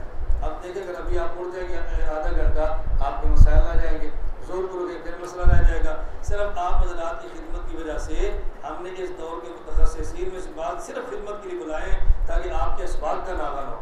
थोड़े दिन होते हैं सब्र का नागा हो आपकी वजह से। गुजारा जब आइटम ज़्यादा पकेंगे फिर बर्तन धोने पड़ेंगे, आप खिदमत में लगे रहेंगे तो ये 12 दिन आप पिकनिक मनाने के लिए तो आए नहीं, सबक पढ़ने के लिए आए ना। लेकिन हम फिर भी सबक में पिकनिक की अमेज़श करते रहते हैं ताकि आप लोग खुश रहे और परेशान ना हो। टोपी के साथ नमाज़ पढ़ने की हैसियत क्या है, सुन्नत है और टोपी पहन के नमाज़ पढ़नी चाहिए। गैर मुक़ल्लिदीन पूछ ले टोपी किस हदीस से है, उन्हें को कुरान करीम की तफसीर में है। खुज़ू ज़ीनतकुम की तफसीर शेख ज़ीर हुसैन देलवी ने की है। इस मुराद अच्छा लिबास है और लिबास में अमामा भी शामिल है। बाकी सही बुखारी में है क़ालल हसन कानल कौम यस्जुदून अलल इमामति वल क़लंसुआ, सहाबा टोपी और पगड़ियों पे सजदे फरमाया करते थे। आपने बात तो फरमा दी कि कोई बात नहीं, आइम्मा क्यों चाह रहे हैं, आप जरा चिट समझना और फिर आप देखना कितनी इल्मी चिट है। आपने ये बात तो फरमा दी कि ये तो कोई बात नहीं कि आइम्मा क्यों चाह रहे हैं, बल्कि इस पर इत्तेफाक है। लेकिन इस पर इत्तेफाक कैसा है, आइम्मा तो बहुत ज़्यादा है। इन्हीं 4 की तखसीस भी मुख्तलिफ ज़माने में, यानी इमाम साहब ख़ैर कुरून के, इमाम शाफी इसके बाद के ज़माने में, इससे पहले भी कई इमाए हैं, यानी इमाम शाफी के दर में और भी कई आइम्मा हैं, उन पर इत्तेफाक क्यों नहीं। बात वही आगे जो मैं पहले कल बता चुका हूँ, भाई आइम्मा कई गुजरे हैं लेकिन 4 आइम्मा वो हैं कि जिनकी फ़िक़्ह दुनिया में चली है और पूरी उम्मत ने चारों फ़िक़्ह को मान लिया है। अब इमाम से फ़िक़्ह बड़े सग़ीर में क्यों आई है, इस पर तो बहस ही फजूल है। आ भी गई है, उम्मत ने कबूल भी कर ली है और आपने कबूल फरमा ली है, अब क्यों वाली बात की तो ज़रूरत ही नहीं है। उस्ताद जी हम कौन सी किताबें मुताला में रखें, एक मरज़ ये भी है कि मुख्तलिफ वसाइल मसला 20 तरावी 3 तरफ वगैरह पाकर से छोटी किताबें हो जाए तो बड़ा हो। हम इंशाअल्लाह हमारा इरादा है कि तो अपने दौरे के आखिर में आपको मुख्तलिफ मौज़ूआत पर किताबें लिखवा दें, जिस पर ये पढ़े ये पढ़े ये पढ़े फ़हरिस्त बना के दे दे और सब किताबें लिखवा दें। बाकी आप पाकर साइज में लाएँ तो जो हमारे ऊपर भी आप शफ़क़त फरमाएँ। पहले हमने बड़ी मुश्किल से पोस्टर तैयार किए, साथ में पोस्टर की बजाय रसालू में लाए, हमने छोटे छोटे सालों में लाए। अब कहते हैं पाकर साइज में लाएँ, कोई मैंने कहा गुंजाइश आप निकालें, हम इंशाल्लाह पाकर साइज भी लाएंगे। अब एक बंदे के लिए आप कितनी पाकर साइज बनाएंगे? हमारे पास नाम शायद फरमाते हैं रफ़ुल मनसूब नहीं, ये तासुब है, उसे मनसूब कहते हैं। हमने अपनी ताक़ीद पेश फरमा दी है जो हमारे काबिर की है, आपको इत्माद है अमल कर लें और मशाइख के खिलाफ फतवे हमसे न लिया करें। आपने सबक के दौरान शबाफ़ और गैर मुक़ल्लफ़ के दरमियान फ़र्क बयान फरमाया, वो किसी वक्त दोबारा दोहरा दें। आप जब ये सीडी तैयार हो जाए इसको दोबारा सुन लें। नबी करीम सल्लल्लाहु अलैहि वसल्लम का साया मुबारक था, ये वज़ाहत फरमाएँ। मैं इसकी वज़ाहत इसलिए फरमा रहा, ये मौलाना अबूल काजी साहब फरमाएँगे, आप जितने लिखे उनको जमा कम अज़ कम अफराद जिस तरह तीर इस तरह मंतिक की ज़ुबान में दो को भी जमा कहते हैं। ये मसला मंतिक का है, शरीयत का है। शरीयत में शरीयत की इस्तिलाहात चलती है, जमा के अफराद तीन है, ये हकीकत है, और दो है ये मजाज है। और जब हकीकत और अमल मुमकिन और मजाज की तरफ नहीं जाते, और उमूम मजाज तब रहते जब हकीकत और अमल करना मुताज़र हो, इसलिए उमूम मजाज की ज़रूरत भी नहीं है। आका इस्लाम रफ़ुल यदैन इसलिए किया था कि मुनाफिक अपने अपने बुत छुपा कर खड़ा हुआ करते थे। क्या ये बात हकीकत है? पहले गैर मुक़ल्लिदीन ने हमारी तरफ से झूठी दलील गढ़ी है, फिर वो झूठी दलील पर एतराज़ सच्चा किया है। पहले हमारी तरफ से झूठी दलील गढ़ी है, फिर वो झूठी दलील पर सच्चा एतराज़ किया है, फिर सच्चा एतराज़ करके हमारे मसलब को बदनाम करने की कोशिश की है। गैर मुक़ल्लिद कहते हैं, हनफी कहते हैं कि रसूलुल्लाह सल्लम रफ़ुल यदैन शाबा इस रफ़ुल यदैन करते थे कि जब वो आते उनके बगलों में बुत होते थे, तो रफ़ुल यदैन कराएदारी करके बगलों से बुत गिर जाएं। ये दलील हमने बयान नहीं की, हमारी तरफ से गैर मुक़ल्लिदीन बयान करते हैं। ये क्यों बयान करते हैं? अब इस पर एतराज़ करना है, हो जी ये तो दलील बिल्कुल ही गलत है। जब शुरू में तकबीर तरीमा का रफ़ुल यदैन करते थे वो तो गिर जाते थे, अब तो वो थे ही नहीं, तो दोबारा गिराने की ज़रूरत क्या है? भाई ना हमने दलील बयान की है, ना हमने इसको पेश किया है। पहले हमारी तरफ से गलत दलील खुद पड़ी है, फिर गलत दलील पे एतराज़ कर दिया है। बात समझ आ रही है? जैसे कहेंगे और ये खुद को कहते हैं अबू हनीफा, उनकी देखो हनीफा एक बेटी थी, पहले एक मसला गलत बयान करेंगे और फिर कहेंगे ये हनफी कहलाते हैं, और ये ऐसे अजीब लोग हैं अपनी निस्बत भी लड़कियों की तरफ करते हैं। पहले गलत बात की, इमाम हनीफा की बेटी का नाम हनीफा था, फिर हमारी निस्बत हनीफा की तरफ कर दी है। ना इमाम साहब की बेटी का नाम हनीफा था, ना इमाम साहब की बेटी थी, उनकी सिर्फ एक औलाद थी हम्माद जो मर्द थे, इसके अलावा न नरीना औलाद है न उनकी बेटियां हैं। जब उनकी हनीफा नाम की बेटी थी ही नहीं, उनकी तरफ हमारी निस्बत हो कैसे की? पहले एक झूठ बोलेंगे, फिर उस पर एक एतराज़ कर देंगे। उससे अच्छी कि बरेलवी पर भी कुछ सबक होगा, और कब होगा मैंने बता दिया आपको। जो गैरों को हदीस पेश करते हैं वो भी सियासता से देखते हैं, और आप कहते हैं वो दिखा नहीं सकते, ये कैसे? आप बताए इसको मैं कैसे समझाऊँ? और भाई सीने पर हाथ बांधने के लिए सियासता में नहीं है, हम कहते हैं कहाँ से पेश करेंगे? कहते हैं वो भी पेश करते हैं, फिर कैसे? अगर होगी तो पेश करेंगे ना, जब नहीं होगी तो पेश कैसे करेंगे? रफ़ुल यदैन के पूरे अमल पर उनकी हदीस सियासता में नहीं है, होगी तो पेश करेंगे ना, जब नहीं होगी तो पेश कहाँ से करनी है? और तो यूसुफ अलैहिस्सलाम को देखकर कहा मा हाज़ा बशरा इन हाज़ा इल्ला मलकुन करीम। इसका ये क्या मतलब है? बरेलवी कहता है इससे साबित होता है कि नबी बशर नहीं होता बल्कि फरिश्ता होता है। ये जुमला कहने वाली औरतें कौन थी? मुसलमान थी जी, मर्द थे। इसका मतलब गैर मुस्लिम औरत का नजरिया है कि नबी बशर नहीं होता, तो यही मतलब हुआ ना। अगर बरेलवी की दलील को मान लिया जाए तो फिर यही मतलब होगा ना, हालांकि ये मतलब नहीं है। बरेलवियत इस दलील को समझी नहीं है, समझ जाती कभी एतराज़ न करती। मैं इख्तिसार से बात कहता हूँ, आप तवज्जो से समात फरमाना, नोट कर सके तो इशारे लिख लें, सिर्फ तवज्जो से। अल्लाह ताला ने इंसान में दो मुतज़ाद सिफ़तें पैदा फरमाई है। नंबर एक मलकियत, नंबर दो बहीमियत। मलकियत का माना फरिश्तापन है, बहीमियत का माना डंगरपन है। इसको दूसरे लफ्ज़ों में कह रहे हैं मान के चलना, और नंबर दो मनमानी करना। ये दो मुतज़ाद सिफ़तें रखी है। जब इंसान, तवज्जो रखना, जब इंसान मान कर चलने की बजाय मनमानी करे, अल्लाह फरमाता है उलाइका कल अनाम, उलाइका कल अनाम। अनाम वो है जो मनमानी करे, और इंसान के अंदर मनमानी करने की सिफ़त भी मौजूद है और मान कर चलने की सिफ़त भी मौजूद है। और जानवर वो है कि जिसके अंदर सिर्फ मनमानी करना है, और फरिश्ता वो है कि जिसके अंदर सिर्फ मान के चलना है। तो जब इंसान मनमानी करता है, अल्लाह फरमाता है उलाइका कल अनाम, ये जानवर की तरह है। लेकिन जानवर इंसान में क्या फ़र्क है कि जानवर मनमानी करता है और उसमें मान कर चलने का वस्फ है ही नहीं, और इंसान के अंदर मान कर चलने के बस मौजूद है और फिर भी मनमानी करता है, अल्लाह फरमाते हैं बल हुम अज़ल, ये तो जानवर से भी बदतर है। बात समझ आ गई? तो समझ आ गई। इंसान के अंदर मनमानी करना भी था और मान कर चलना भी था।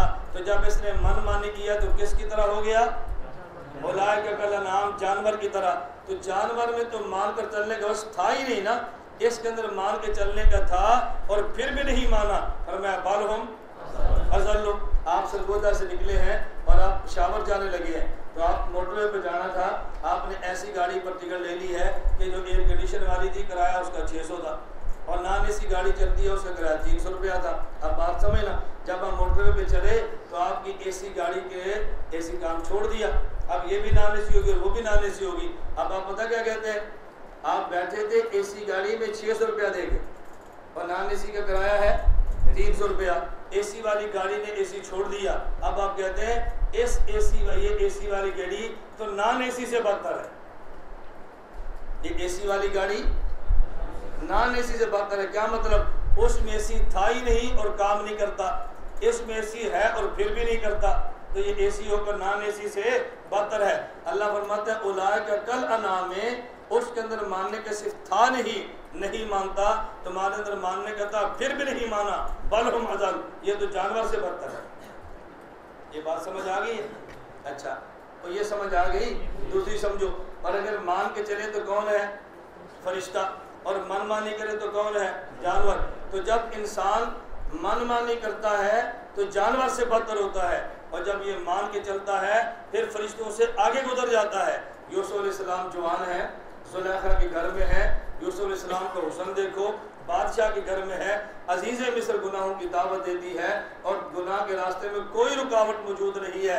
ऐसे मौके पर गुनाह के अंदर मुब्तला होना ये इंसान का फितरी अमर था, जो कि मान के चलने का बस मौजूद था।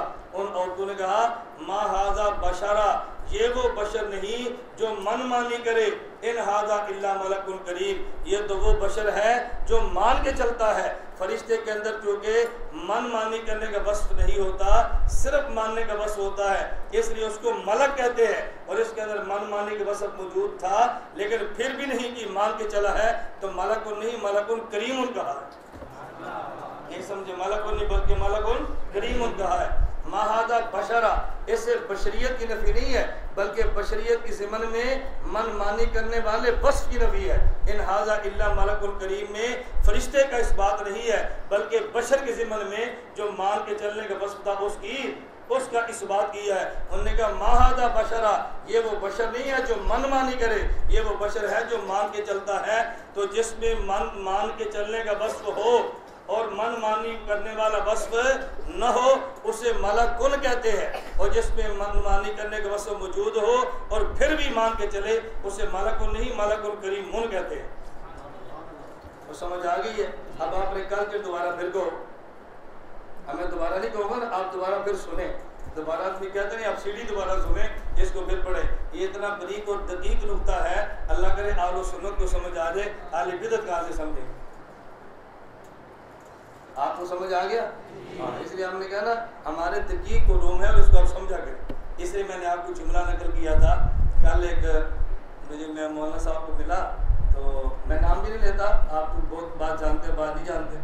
मैं उनकी खिदमत में मिला तो मुझे फरमान लगे मौलाना साहब आपका काम बहुत अच्छा है, अल्लाह ने आपसे बहुत काम दिया है, बस आपको मशवरा देना है। मैंने कहा जी फरमाए। आप अपने मुँह से अपनी कारगुजारी न बताया करें, मज़ा नहीं आता। अब बताएं, आप कितने देते हैं कारगुजारी सुनाएं, वो कहते हैं ना सुनाएं, मज़ा नहीं आता। अपने मुंह से अपनी बातें ना किया करें। मैंने कहा दूसरे मुंह मेरी बातें करते नहीं, अपने मुंह से भी ना करो, तो फिर इनको पता कैसे चले? अच्छा, उनका ताल्लुक किससे है? देखिए मैं खुली खुली बात कहता हूँ, मैं तनकीद नहीं कर रहा।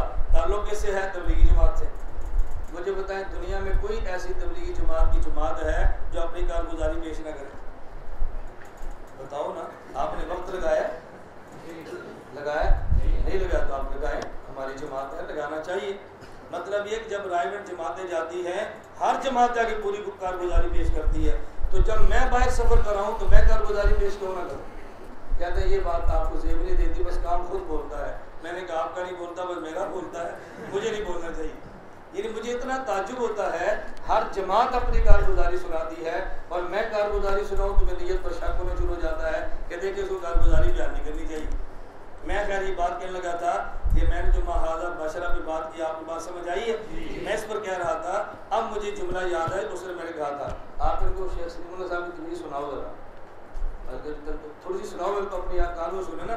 शेख ने कितनी उस पर तारीफ फरमाई है कि अकायद को समझाना। शेख सलीमुल्लाह फरमान लगे कि मौलाना मोहम्मद इलियास घुमर की तकरीर के बाद मुझे तकरीर की दावत देना, ये तो मुझे इम्तिहान में डालने वाली बात है, ये मेरे इम्तिहान वाली बात है। जैसे मौलाना ने बात समझाई, अब देखो बज़ाहिर कितना बारीक नुक्ता है, लेकिन हम ऐसे चलते 6 नंबर चल रहे हैं, कोई दिक्कत ही नहीं पैदा होती अल्लाह के फजल करम से।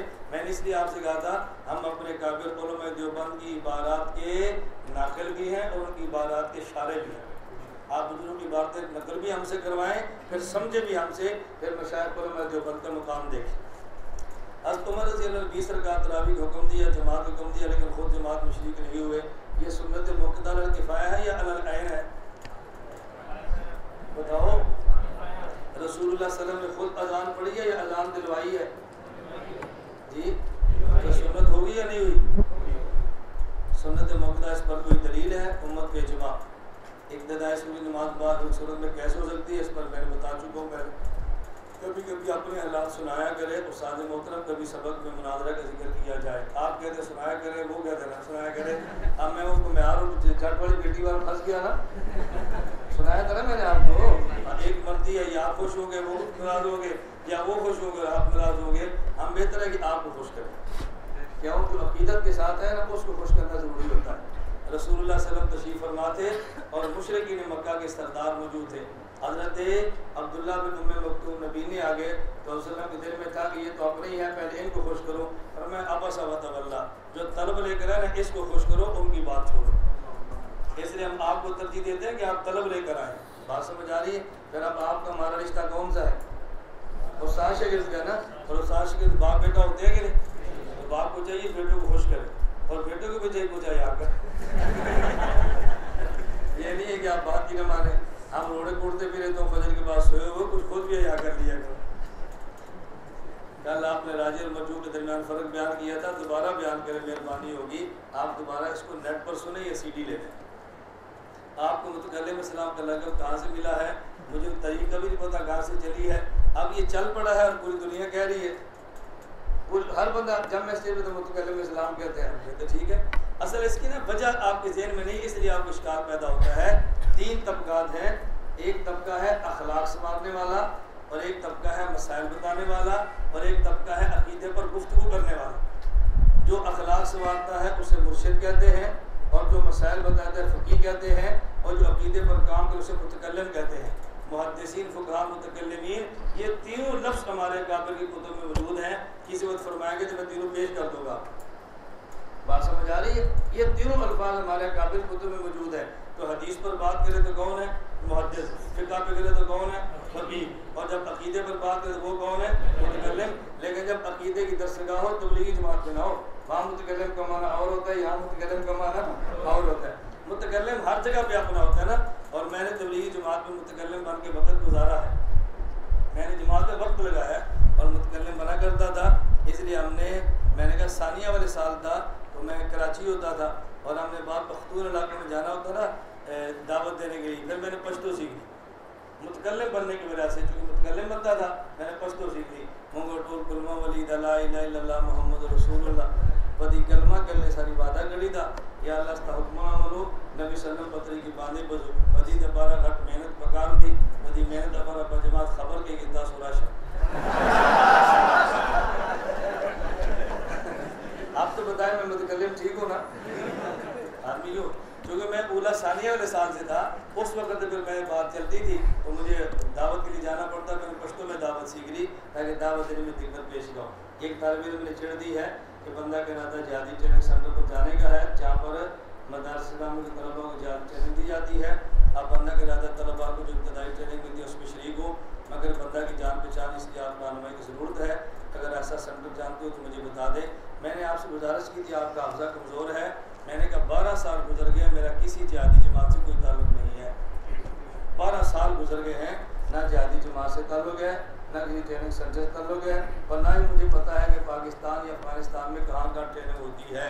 जब करता था तो बताता भी था, जब छोड़ दिया है तो करता और बताता भी नहीं। इसलिए मेरी आपसे गुजारिश है, जब मेरे पास तशरीफ़ लाएँ तो मेरे काम पे तवज्जो दिया करें, और जब आप वहाँ जाना चाहें तो उस काम पे तवज्जो दें। आपको शायद भूल गए हैं, मैंने पहले दिन कहा था कि हमारा काम गैर सियासी और गैर अस्करी है।